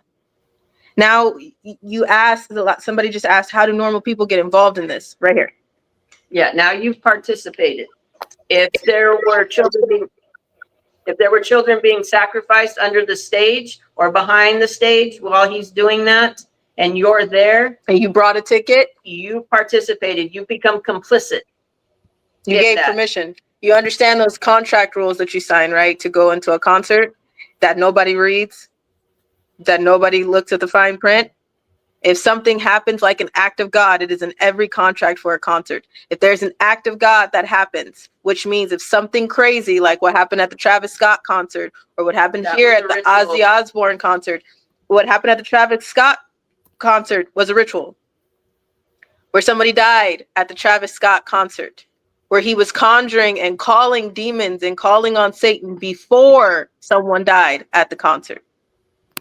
Okay. When you sign up for a concert, when you sign up for anything, there is a fine print. And it says, if there is something that happens, we are not liable. Basically, it's on you. You're saying that you're giving us permission for you to be there. So if something happens, you're liable too. It's the same thing as those little signs that say, don't leave things in your car because we're not responsible for them. That's their warning. If somebody breaks into your car, it ain't our fault. It's on you. You parked there. That might help you understand the Bible, where it says, be careful of what you allow your eyes to see. Be careful what you allow your ears to hear. Be careful what you align yourself with. Be careful where you go. Set yourself apart. It's God's way of saying, don't participate. Be careful. Be mindful of what you're getting involved in. Yeah. So, yeah. I mean, there's so much. I feel like we could talk for a really long time in regards to MK Ultra. We actually are going to get into that soon. We have another interview coming up. I don't know what day, but I needed to talk to Candy Creator. But I know we have some things coming up there, and we have some things that we're going to be posting every single week that we can. There's a video that's coming out that we did in a private Telegram chat. I think you were there for, sis. And we were talking about managing expectations with so many different things. And I really feel like I would appreciate if y'all could listen to that, because it helps you with what's about to go down in these next few months. And people just managing their expectations on things and everything in regards to even us. So many people wanted us to be on the Diddy trial, and that's what they wanted, but they didn't take into account that nobody was talking about the children. And I kept trying to tell everyone that. I was 15 years old when this happened to me. So Cassie was 19. They're talking about everything that happened to Cassie, and they're talking about everything that happened to the adults on that situation, but they did not talk about the children whatsoever, which means that I couldn't have been there. Until they talk about the children, then as a child on that case, it had nothing to do with me. So why is that my fault? But managing expectations of just expecting, because it's coming up and it's out there, that I'm just supposed to be popping up on a stand. I'd be on the stand. I'm more than willing. I have an affidavit. We will hand that over. We have evidence for that. We will hand that over. We weren't invited to the Red Panther party event. As you can see with the theatrics that happened within that case.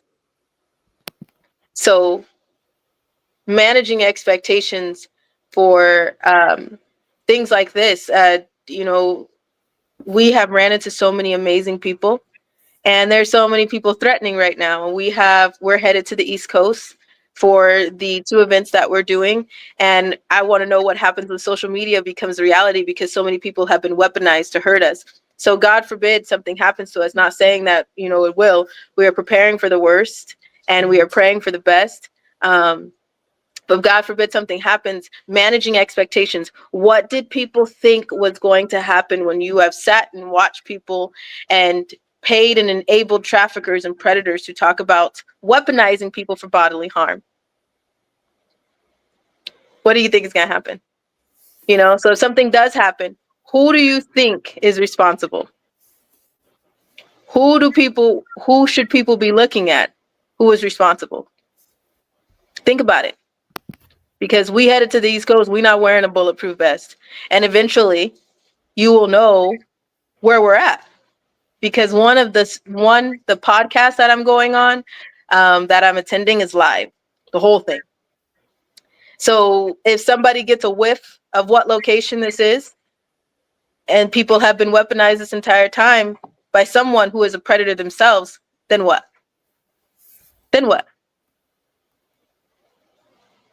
Social media becomes reality. Managing expectations on common sense, a lot of people forgot how to do, because so many people have been desensitized by advocates and people that are supposedly helping. Mainstream media. Why aren't we talking about the children? Yeah, why aren't we talking about the children? Because if you look into the mainstream media, they all have a script. And eventually, if someone tries to break or go outside of that script, Megyn Kelly, Tucker Carlson, and so many other different people that you have seen, I think her name is Ivory. I'm going to butcher her name and I don't want to do it, but I think either her first or last name is Ivory. But there was a big deal about one of the news reporters going against the script, eventually being fired, and now on their own. Why do you think that is? So why do you think they're not talking about the children? Who all do you think is involved? So we've had a really long 2 weeks. There's been a lot of things poking at Ali's programming. It would take me a lifetime to explain to you the depth of the evil that they do. But one of the things that I'm seeing a lot in the comments, they are trying to trigger Ali by calling her Tori or calling her Tashina. That's not going to work, Tashina. Those are altars, and there's a lot of people poking and calling that, thinking it's going to trigger her programming. I told you a while back that there are colors, codes, numbers, phrases. I think one of Ali's predators held up a dress a few months back. That dress was used in a ritual, and it was used to split her. So there's a lot of Navy ritual. There's a lot of weird things that you're seeing that you might not understand the depth of. But those things are meant to hurt Ali. But they don't work the way they were programmed to work any longer. So Tori's dead. I don't know who needs to hear that again. But Tori Tashina is dead. So you can't, that doesn't bother me. If anything, I could just tell that you are equal to a predator as the predator that you're listening to. That's the only thing that tells me. But when you understand the depth of the Monarch programming and everybody else, a lot of people are like, why are you always with Ali? Prior, like early on, those triggers would have worked for her. They would have done a lot of damage to her. We could be in the gas station. If somebody recognized her or had paid somebody for those codes, they can walk past her and say those phrases and trigger her. And she would probably walk off with them. She would hit the floor. Like there's a lot of control that they have over the survivors, just with words and phrases. And they do that when they're programming them.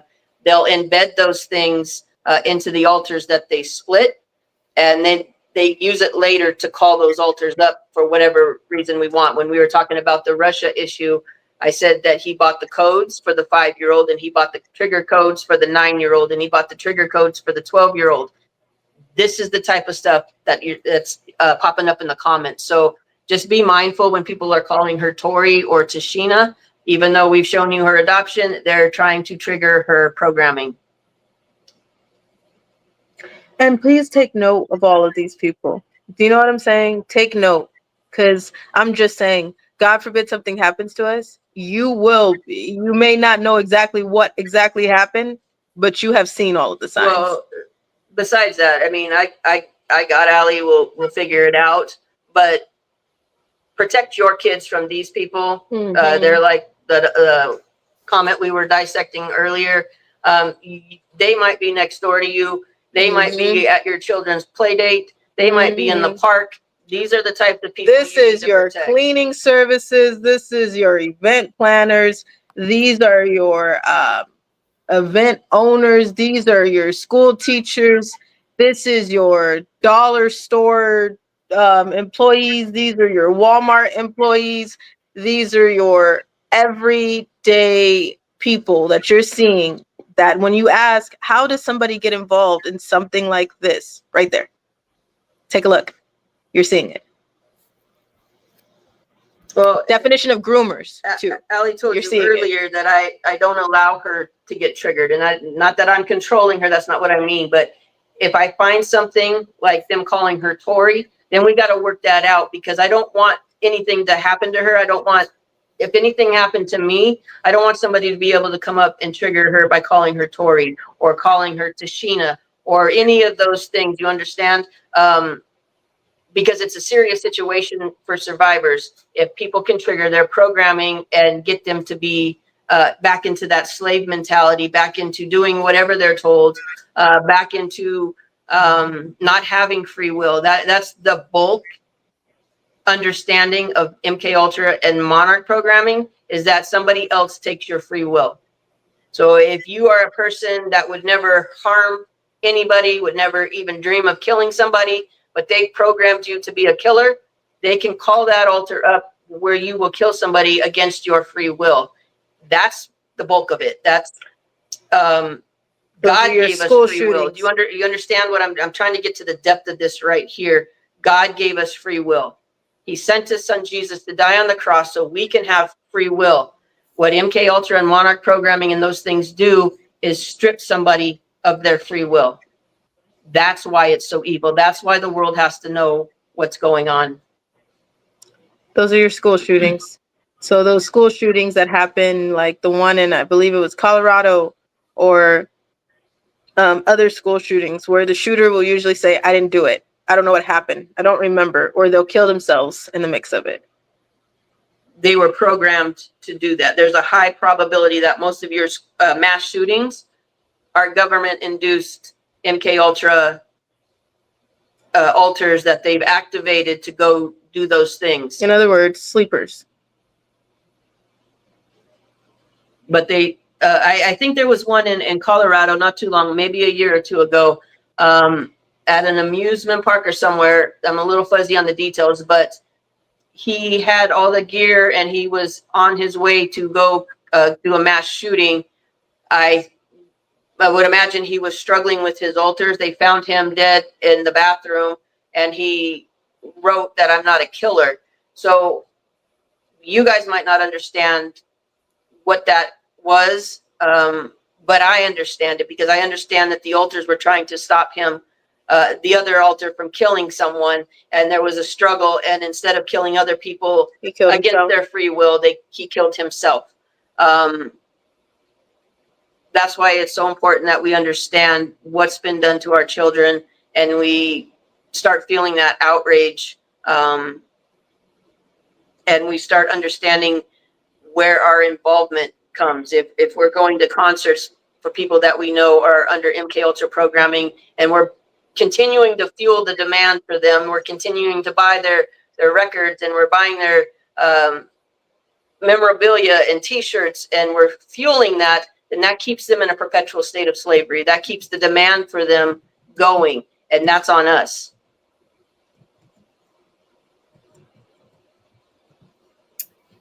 Well, I mean, I know there are so many questions.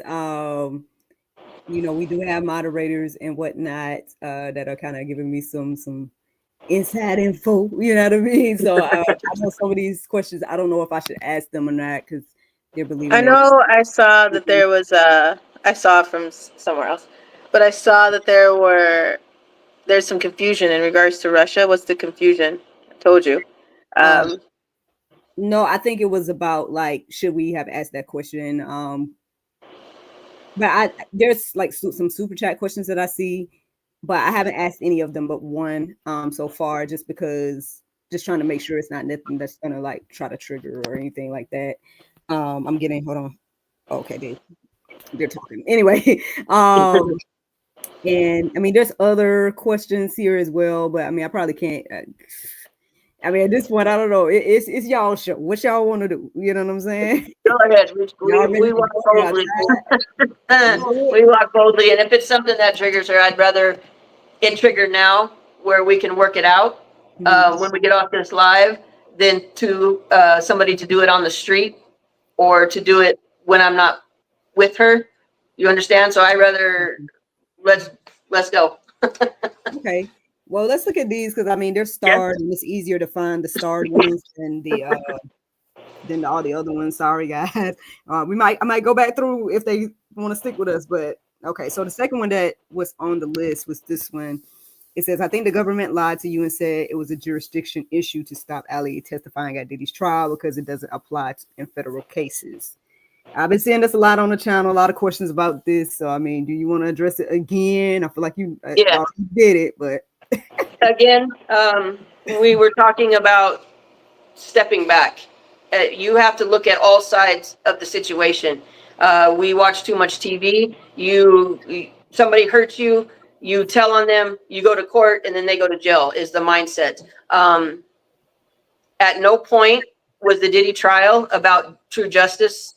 It was a deflection for them to throw Cassie out in the public eye as an adult and to make it look like they were addressing the trafficking issue and basically sweep it under the rug.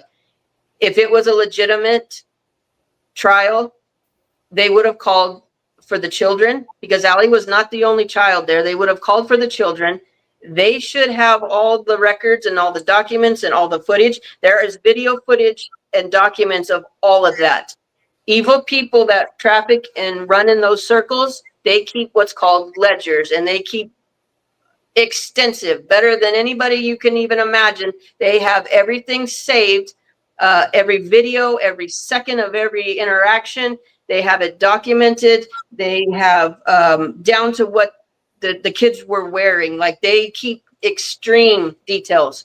If they raided Diddy's house, they have all of that information. So if they're not bringing that information forward, now we have to ask why. Step back from what you think you know. Step back and look at the big picture. It wasn't about children. It was to deflect away from the children. There was no way anybody was ever going to call Ali forward to testify.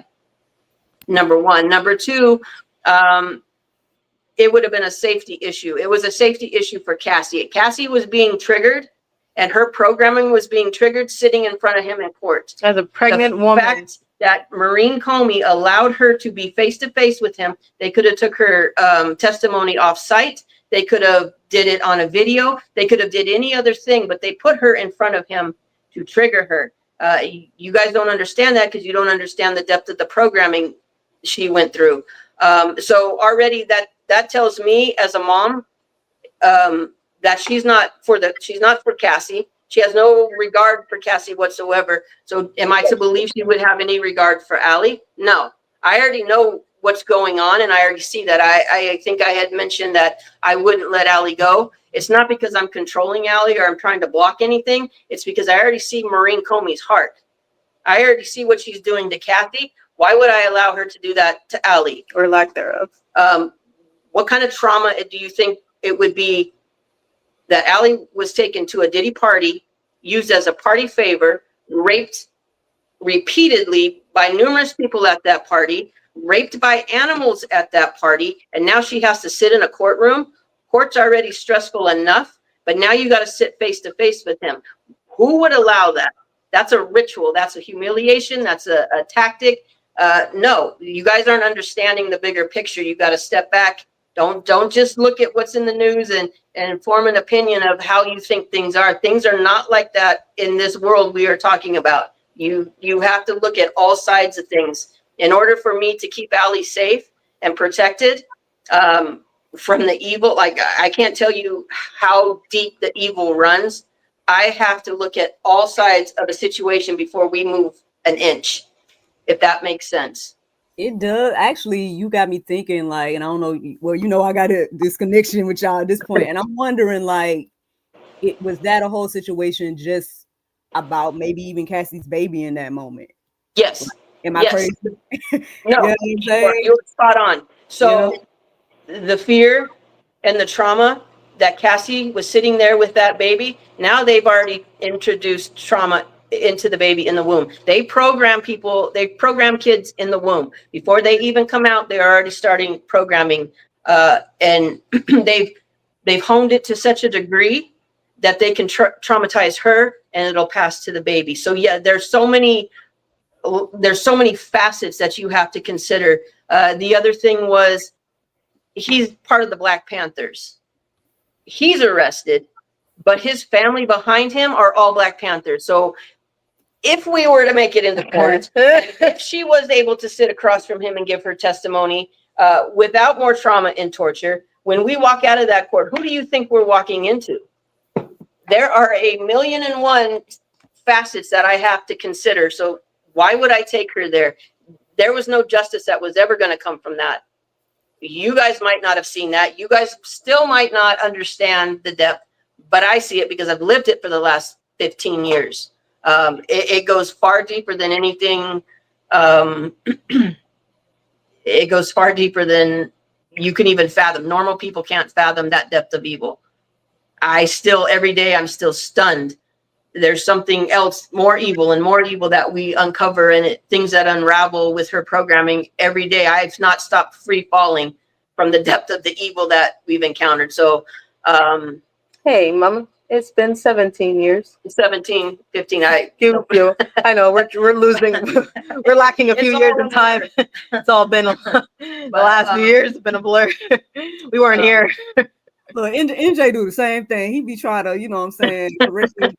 He's 9 now. Wait a minute. It's not this. It's this. It's not that, Mama.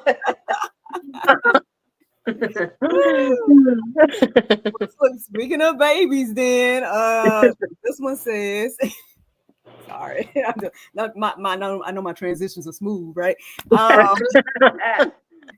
It says people have shown the doc about Allie's CPS report from 3 months old, and it looks like it's from a report that Allie filed herself at 15. Can you explain? What? I can't explain that. I can't explain that. I don't know if you can. I can't. You don't know how to. I'm sorry. I am not trying to be disrespectful, but with all due disrespect and respect at the same time, how the am I going to explain that to you? Because did you just hear did you read what you wrote before you sent it? I'm not trying to be funny. I'm sincerely asking. Did you read what you wrote before you sent it? How am I going to report a 3-month-old situation on myself at 15 years old? Help me help you. First of all, tell me where you heard that, or who told you that? Because if you're, sorry, because I don't know if anybody else with us. This is the kind of stuff that breaks my heart and kind of grieves my soul. Oh. Because if we're relying on this mentality for help to come for the children, there's no help coming. You understand? Was that a typo? Can you do it? Can you read it again? Was it a typo? Help me. Tell me. I'm gonna give the benefit of the doubt. Emojis and everything, sister. I'm gonna say it was me for a second. People have shown denying amounts, and it looks like it's from a report that Allie found herself at 15. Nope, it's that was what it typed. Okay, that's exactly what it says. We provided the CPS reports. We provided the case numbers. I don't know. You sound like you were probably listening to some of the people who... Did you check what year the report was filed in? How about we start there? Can you look for yourself on the paperwork? Let's start right there. I'm trying to help because it's so painful to unpack at the same time that I'm trying to help you because you put a heart. So I'm hoping that means that you care and you actually are trying to. I'm going to go with that. All right. So let's start this together. If you go look at the report, look at the year that it was filed, and tell me if I was even able to form words enough to make that report later at 15. Let's look at the year. For it to be in the report, somebody had to go out and investigate. Mm-hmm. So how would they go investigate? Dated back from then. From 1990. There's a lot of faulty thinking with that. If this... I'll just let it go. I don't even know how to address that. All right. That hurts my heart though, because if we're getting hung up on things that aren't even a thing, that's not never coming. Nobody's ever coming to help the kids. So that's not just not a thing. It's not even. I don't even know if that's past confusion, because how the hell? That's like saying now you're gonna call and make a report about who's catch 22. Yeah, that wouldn't go to CPS. Are you okay, sweetie? So honey, let me help you. If you are an adult and now you remember that you were molested as a child, CPS, there's no home for CPS to go investigate. No. So you would go to the police station and file a report. But that is not a police report. That was a CPS report. Two separate entities. You understand? CPS went out, and it's in the CPS paperwork with the CPS seals on it and the CPS case numbers on it. That the social worker dismissed. That they actually physically went out, and it's been in the files documented. Mm-hmm. If you are an adult trying to report abuse as a child, and you're out of the home, you no longer do that. You have to go to the police station and file a police report. Because there's no place for CPS to go investigate. CPS investigates homes where children are living in real time. You said Call that them and ask them. I got a question for you. You said that it looks like I filed that, or did somebody tell you that I filed that? You heard that from somebody. Now, after we just explained that to you, and after you go back and look at that with your own two eyes, your own brain, your own common sense, and your own God-given heart, mind, smarts, and all of it. Now that you look back and now that you understand, like we just said, so how old are you? Catch 22. How old are you? Can you go make a report right now on something that happened in your home as a child?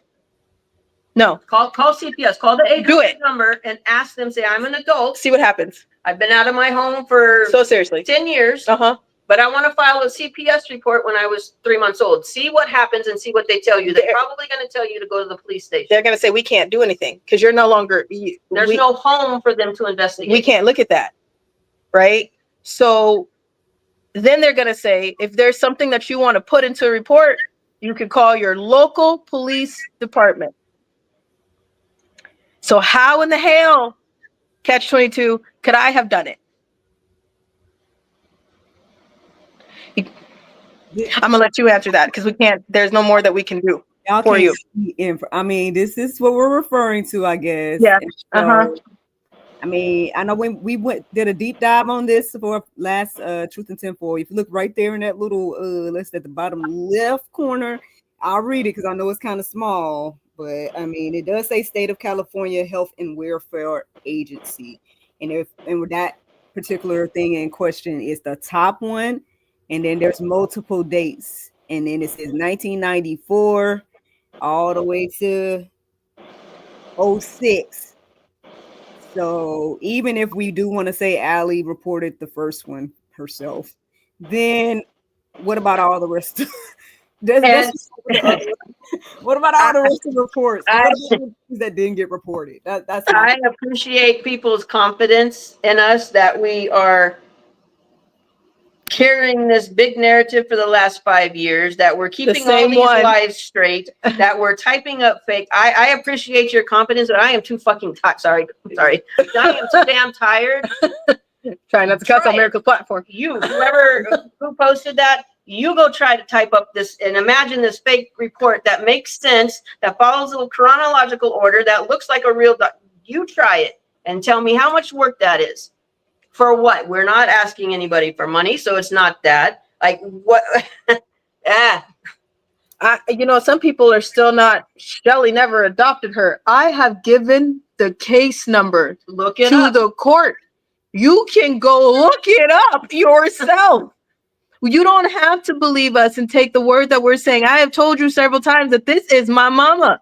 I have even showed you my driver's license, and not one podcaster, not one interviewer, not one mainstream media, not one person has even asked for my ID to make sure that I am who I say I am. But I've showed the world my driver's license that I have showed a police officer. Thank you. There's my birth certificate. Who else do you know on the internet that has been this honest with you to give you their damn birth certificate? But come on now. There are YouTubers. I have not asked for y'all's IDs neither, but I mean, I know, but there's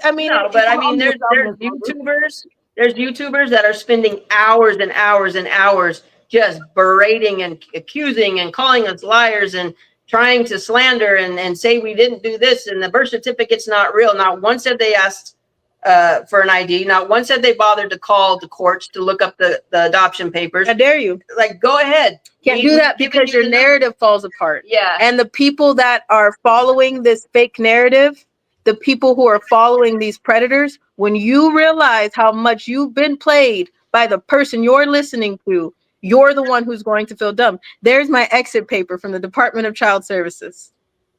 So for those who are saying that I just ran right to my mama at 15 years old. No, that didn't happen that way. I was in Child Protective Services custody because the people before her were abusing the hell out of me. And we're getting paid and patted, and it was getting let go. And now you see these exact predators losing their shit about how they want us back or they want to kill us, because their stuff is getting exposed. Let me help you out. And still you don't see it? You don't see it? You don't see it? Go on the people on YouTube, go on their page, and ask a legitimate question. And you won't make it. If they have bothered to run that. Ask them a legitimate, honest question. See if you get blocked. See what happens.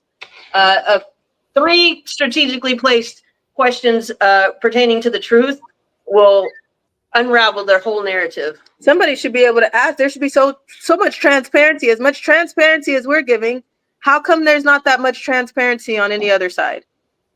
On any other side. We have talked to y'all about MK Ultra. We have talked to y'all about aftercare. We have talked to y'all about DID. We have talked to y'all about the truth that you need to know to be able to help and take care of your children. We didn't ask you for any money. We don't need you to do anything but pray for us, please. If you see us, say something. See something, say something. That's all we've asked for. And then the most that we've asked for is for you to not just talk about our truth, but for you to dig into the message that we carry, and that's the truth about all children. So if you don't like us, if you don't give a damn about us, we don't care. and okay, that's fine. But what are you doing about the truth that's going on in your area about the message that we carry? You don't have to believe me. Fine, don't believe me. Think that I'm lying. Okay, go with that. But if that's how you feel, cool. But what about the message that we carry? You don't have to like me. Let me tell you guys something. If you hate us, that's I don't care. That's fine. We hate you too. If you think we're lying, that's fine. But at no point does that absolve you from doing your part for the children. You can hate us till Jesus comes. That's fine. I don't care. That's fine. But that doesn't give you an excuse not to be standing for the children and not to be raising awareness for the children. That still falls on you whether you like us or not. Yeah, because you see what side you stand on. If you don't want to carry the truth, then you're a part of the problem. That's it. That's all. I mean, there's no other way to spin that. There's no other explanation to get into. There's no other way to deep dive into that. If you are not trying to be a part of the resolution, you are part of the problem. Period. So if you don't like us, you hate us, cool. If you spend so much time trying to weaponize and want us dead, all right, knock yourself out. But at the end of the day, are you around any children? What do you do for your everyday life? And if this was you, then what? Because trafficking has no preference, no age, no religious views. I know a lot of people, you'll see that the racism that is so thick is evil. So if you don't look like somebody, you can't ask any questions. Do you notice that? So when you look at all that, how come you can't see what's in front of you? Seriously, I'm so serious. How come you guys can't see what's in front of you? The amount of people creating chaos and confusion, I'm not just talking about evil, I'm talking about everywhere. The amount of people that create chaos and confusion, do they create that much information? Help? Do they call anybody to action? Anybody on their platforms? I look at it like this. When people want to come around Ali, I have to ask, are they helping? Are they hurting? The message for the children, are people helping or are they hurting? Are they standing for the children or are they causing distractions and chaos? Yeah. But sidebar, we are doing an event, like I said, in September. And if that's something that you want to sit in the live audience for, come on over. And just know that to count the cost, because you see how many people are threatening us. If you just sit in the room with us, if you're anywhere, if you've commented, if you've watched this video, you are now on somebody's radar because you care about the truth, no matter what you're doing. Even if you're in it for evil, karma does bite back like biatch. So, I mean, it's up to you where you stand. But I mean, assuming you're on the side against pedophiles, you are a part of this war. You are the first responder. Okay, so if you would like to be in the live audience for both of these events, we would appreciate and we are grateful and we are honored to see any of you. We are looking also for reporters, podcasters, content creators that would like to report on the truth. If we can put more information and evidence in your hands and let you report on that truth, we will. Actually, I don't know if I wanted to do this on your platform, Miracle, if that's okay. You don't know what I'm doing, but I'm gonna just do it. Okay, here we go. So Terrence Williams is his name. I don't know if you know of him. Terrence Williams, he was in foster care for some time. He has now been someone who has told his story, stood on his truth, stood on his trauma and turned it into his truth platform. And I appreciate that. I've watched him for a while. I don't know him. I've never met him, but his name is Terrence Williams. The next person, his name is Ariel. Terrence Williams, you can find him on Facebook and I think on other things. But the next person, his name is Ariel. And he's on what was known as Twitter. Sorry, I call it Twitter. My bad. Sorry, Miracle. I'm sorry. I mean, we taking her podcast straight to hell. I'm sorry. So, we just gotta skim right past it. I know I'm from the south side of heaven. We're gonna ride on two wheels for a second. I'm sorry. Ariel. Proletario. PROLATARIO is his username on X. I never met this man. I have seen so much truth on his platform. He has even posted some things about me. And I have been like, where'd he get that? I didn't give it to him. But it's true. So I can't argue because I didn't give it to him, but it sounds like he got it from somewhere. And I appreciate him telling the truth. I don't know where he got it from, though. I didn't give it to him. I don't know where he's getting it from, but it looks like he's getting it from a source. That's right. So I'm like, oh, okay. And Ariel and Terrence Williams, I will make this call out because it is hard to get a hold of an email for them. It is hard to get a hold of a contact for them. So it would be great to use y'all help. Anybody that is listening, we are trying to get a hold of Terrence Williams and Ariel, and I'm so sorry to do this like this. Ariel and Terrence, if y'all get this message, hi, I'm Allie. This is my mama Shelly. Nice to meet y'all. Longer story. Ariel, you know the story, but Terrence, we would love, and you are more than invited to our 2 events that we are having. It is a free ticket for everybody. We would love to give you a badge, let you in, and give you so much information. If you had any questions for us to pull us aside, we are trying to contact local news to get into this event as well. Again, I am trying to find an email to contact them, but their platforms are so big, and I can only imagine their comment sections, because we go through it too, where you can't really see everything. And I'm going to try to make this shout out, and then I'm going to try my best to get a hold of an email and reach out to you myself. We have tried to reach out to the both of you ourselves, but we'll do it again. But we are looking to invite Terrence Williams and Ariel into the event to give them some information and let them continue to carry the message the way they have been on their platforms. We appreciate the way you carry the truth. We really do. Miracle, we appreciate the way that you carry the truth. There are not that many people that we can say that about or to. No, that's a superpower these days. In a sea of evil, in a sea of misinformation and lies, being able to stand and carry the truth is a superpower. So, and I look at Terrence Williams and Ariel, and I thank y'all for being strong examples of Black men, because there's so many poor excuses of Black men that we're seeing on social media platforms that are causing chaos and confusion and doing the things that they're doing. Very little men that are little minded, and I can see that, and I appreciate the strength that I see coming from the both of you through your platforms, the truth and the masculinity that we're missing, and so many men that are vocal and proud and bold enough to speak up about what is going on to everyone, and in regards to the truth about women and children, and just in regards to the truth period. You don't hear many men speak up, and you don't hear many men speak on what's going on to other men in this life. So I would love to invite y'all, myself, Terrence Williams and Ariel, to the 2 events. They're going on, and I can give you the dates, September 27th and 28th. I cannot give you the location, but I can tell you right now that it's on the East Coast. So if you could please contact me, if you can contact me through alliesarmy.com, through admin.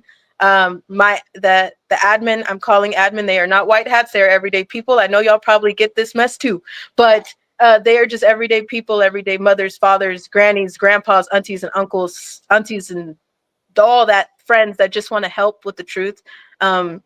So they have volunteered their time and talents behind so many platforms to be able to get messages to us and to get a hold of us. So if you reach out to us on one of our platforms and we can't answer you, if you go through alliesarmy.com and go through the email, there is an admin that will catch that. It's right there. Oh, thank you, Miracle.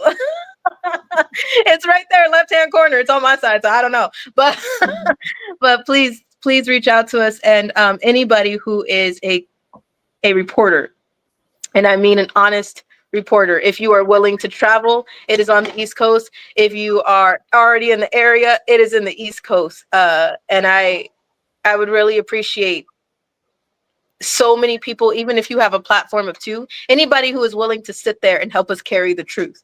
Even if you are just reaching out to the people that are in your phone contacts, I don't care who you are. I am, though, I don't know if you see what I'm doing, but I am trying to pass the baton and keep running while for so many things, because we plan to take a second. Not that we're done fighting, Not that we're saying we quit, not that we're saying we're done, but we have done the most that we can do. And I would like to go back to school. And my mom would like to stop buying Dollar General biscuits for dogs that she sees in public to ask somebody to feed their animals with, because she misses their animals. Yeah. My mom misses her animals that much. So we would like to take a moment. And you guys see how much evil hates us and how much we've exposed. The internet is forever. I know some people don't understand that. When you threaten bodily harm for months on the internet, or you forgot what you said, we stand on everything that we said. We don't renege or go back on everything that we said. We stand on it. So we know that we may only get a break for like 6 months to a year, because once somebody finds us, or once our face is seen, or somebody figures out where we are, we get hell. So it's not something that I'm thinking that we're going to go live happily ever after once you guys don't see us on the internet. There's been times where we have logged off for some time, almost for a year, in 2023 to 2024. You guys didn't hear from us for almost a year. And we found a place to put our heads down for a little bit. And then we were found again when Sean Combs was arrested. It was the night Sean Combs was arrested. It was actually a few nights before that, someone followed me from where we were. So I just want you to know that when we do this event, we are thankful, we are grateful. We are going to try to put as much information that we can out there. We are carrying insurance into this event, so please continuously pray for us. But we are planning to call as many reporters as we can to pass the baton. We have Classy Redneck Lady on TikTok. This is another reporter that has offered to report on both of the events going on that weekend on TikTok. So that's another person that you can check in with. She's a great person with the truth. She carries the truth very well. Not just you can look to her for news, you'll see. But yeah, if anybody would like to be in that live audience, if you can even shoot Miracle a message and leave your email. And don't do it. Miracle said don't do that. Is it too far? No. Pretty much sure you go to alleysarmy.com. That's what I'm How about we just do that? Just do that. You're right. Let's just do that. Sorry, I take it back. Take your pencil and erase that. I'm just kidding with that. But I'm gonna. It's okay. Go though. You're right. No, you're right. Let's go through alleysarmy.com and reach out to an admin. You could go through my Telegram. You can hit us up through one of our platforms and send your email over. Let's say you don't have a Telegram and you're like, I don't know how else to do this. Just send your email over, and from an email, they will hit you up with the rest of the vetting process. This is a video vetting process. There is a small application process. It's a verification of you are who you say you are. Ooh, border crisis, I know, but it is just a verification of who you are. The ID needs to match the person in the building, or you will get escorted out by security, and security will handle what they need to handle while we handle what we're doing. So with no violence, of course, no violence. That's all I have to say. Okay, seriously.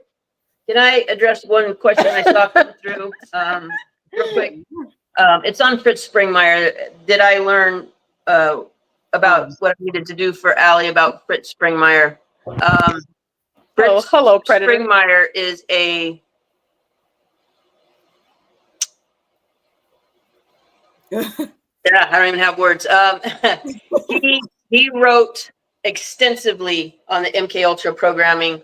No, so when I realized that what was going on with Allie was bigger than the SRA, I started looking for anything I could find to match the things that I was seeing. Like there were some things like the blueprint the kid drew out. I knew that's bigger than SRA. I didn't know what that was. So I started trying to find anything I could. And that's when I came across Fritz.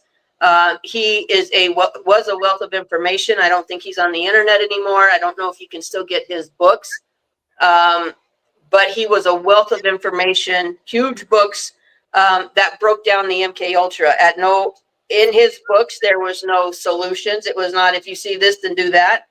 That's not a thing with MK Ultra, because if I say Allie's got programming, and if she stands on her head at 3 o'clock in the afternoon, that'll fix the programming. Then the programmers are going to go accommodate that so that there's no more healing that way. You understand what I'm trying to say?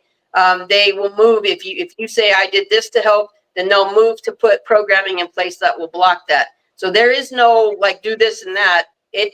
What Fritz's information had for me was just an acknowledgement of what I was seeing. I'm seeing this, and now somebody over here is seeing the exact same thing, and it's got a name to it. So it helped me understand that, okay, now I know what we're dealing with, because I'm seeing this at night. These things are going on, and he just named it and has seen it himself. It gets detailed to the point where they put trackers in bodies.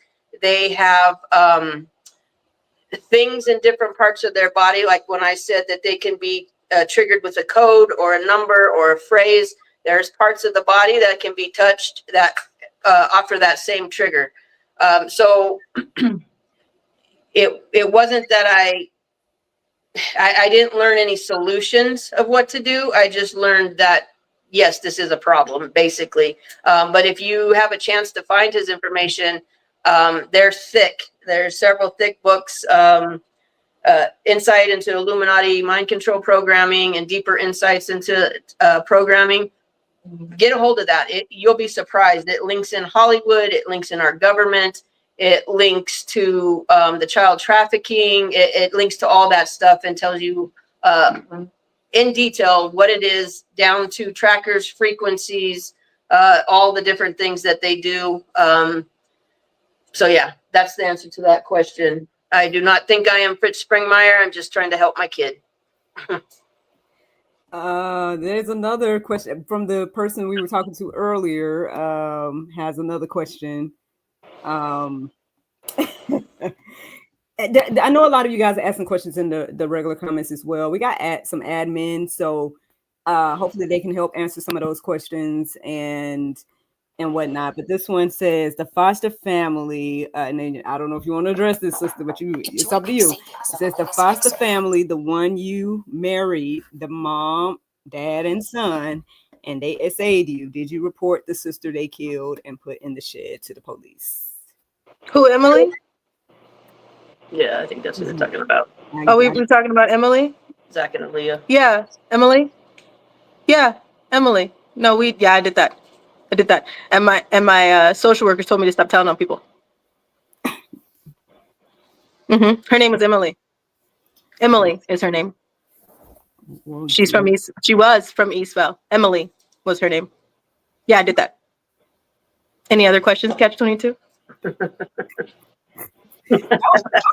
and sweet. Okay, well.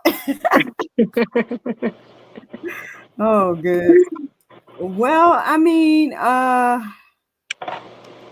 look, it's like our phone conversations. I know you be ready to go and be like, girl, get off the phone. And I'll be like, I'm trying to, but you keep. I mean, there's no pressure. I mean, I'll say this though, Miss Shelly, did you say or did you get out what you wanted the people to know? Did we do those things? Yeah. The MK You called that, yeah? Well, that was the date. Yeah. The MK is, it's so deep. Like I don't know if it's like a bottomless pit of information. The main thing, if you can keep this in your head, is that the MK programming, the Monarch programming, any of the mind control programming strips survivors of their free will. So when you understand that, and you start applying it and looking through those eyes, through your mass shooters, when the mass shooters come on, most likely they are MK Ultra survivors and they've been stripped of their free will and triggered to go on a mass shooting spree. When you start seeing things with different eyes, if you continue with your two-dimensional thinking and, somebody hurt you, you tell on them and then you go to court and then they go to jail. If you don't see outside the big picture, you're not going to see what's really going on. We've been conditioned to go through life with blinders on, or two-dimensional thinking, or black and white thinking, however you want to call it. And there's the whole world out here, and we're just seeing what's barely in front of us. If there's ever any hope for us to save the children, to raise awareness, to protect our own children, we got to take those blinders off and understand that there's a lot more going on than we've been told. Anything you want to say or share, Allie? Our hearts and minds clear. Yeah, I really don't think some people want to put a mic in my hand. I was talking to this podcaster that we're going to do this show with, and I don't know if they want to put this mic in my hands live and in person, but they said they did. So I'm excited for it, because I'm not sure I want to put the mic in my hands for my own event. But hey, let's do it. I think we're good for today. We have so much, like I said, coming out. So we thank y'all so much for looking for it, sharing it, listening to it. I think this video might take you a few times because there is so much that's shared, but I have a feeling there's so much going on in the comment section that some people are just not paying attention to what was being said right now. So I'd appreciate those who can go back a little bit, and instead of flanking in the comments, if you can listen to what was going on, because I understand it's a lot to unpack. And I feel like this video is going to be helpful in the future, very near future. Things are coming down the line fast. It's dripping, and now it's about to flood. And we have the affidavit for Barack Obama. We have the stuff that we need to give to y'all, but I know that a lot of people are going to treat us like they did when the Diddy stuff came out. A lot of people are like, no, it can't be true. We've been trying to tell people for a minute, our entire lives. And then in December 10th of 2023, we tried to talk to people about it, and no, people didn't want to hear about it. And now you're hearing about it a lot. I'm waiting for the other shoe to drop with it. And we already had all that information just ready and waiting. So I do plan to, Miracle, I know you're in this chat, but I do plan to drop some things in this private chat very soon. There's so many things happening. I wanted to give that information out to the like-minded souls that's in the chat that are like, I'm ready to carry the truth. I've counted the cost. I don't care what it takes. I don't give a damn about what anybody has to say about me. I'm going to carry the truth regardless. So I thank those of you who are in that chat that are ready for that. And for those who are just sitting here like, okay, we ready too. I'm over here. I may not be in the chat, but I'm ready. If you in that social media, thank you for getting ready to catch, because for this next month, for the next 2 months, we'll be kicking out insurance and information as much as we can. And we just thank you for doing something with it, whether that's just sharing it, whether that's talking about it, whether that's taking that information to another person and saying, hey, look at this, look at the similarities with that.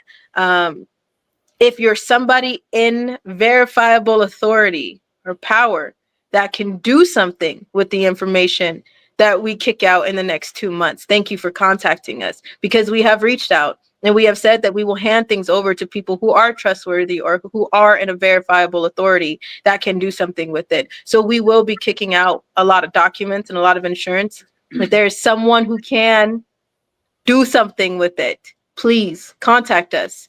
And if you are somebody that we see that can be trustworthy with the information, please don't expect for it to just gain our trust the second that you contact us. That's where you mess up.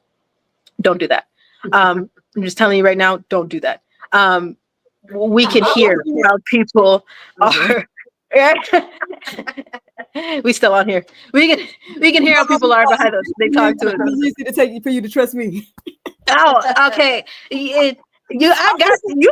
I'm still trying to figure it out. I don't even really know, because you already know. And a lot of people gonna find out. Yeah, don't tell that lie. Lies. Fake news. It took me about 10 years myself, y'all. So look, get on. I've been following them for 5, y'all. Joking. Yeah, we've had some situations where we're like, all right, like I'm gonna tell you right now, I test everybody that comes into my life because I've been burned so much that I'm not the type of person that's just going to put everything in your hands right away. I want to see what you do with things so far. Well, that's why and that's just the it means so much to me, man, because I know you've been through so much, and I'm sure your trust level is outside of Miss Shelly. We heard about how long it took you for Miss Shelly as well. So I'm honored, man. I'm truly honored. And we love you, and we really appreciate you more than you will ever know. Yeah. So we're gonna keep going, and we know that there's so many souls out there that actually give a damn. So thank you so much. If that's one of you that are sitting here right now or watching this video, thank you so much for caring, not just about what's going on with us, but the children. Yes. And you got anything? We love you. Thank you for your time. Thank you for your podcast. We appreciate you so much. Give a little man a big hug. Yes, give my Bubba a hug. Tell him when I call that I want to talk to you now because you shoved me out the way, so I just want to talk to him. If he's not asleep, I mean, he will be right here, like if the door's locked. So, yeah. My Bubba. It's Miss Allie. It's Miss Allie. All right. It looks like we're gonna let y'all go. I mean, I don't know if they're gonna go in that, but we're gonna let y'all go, I guess. Like hearts and minds. I love you, sweetie. All right. We love y'all. Thank y'all so much for having us and for listening. It was a lot. Bye. Bye, guys. Let me get it going.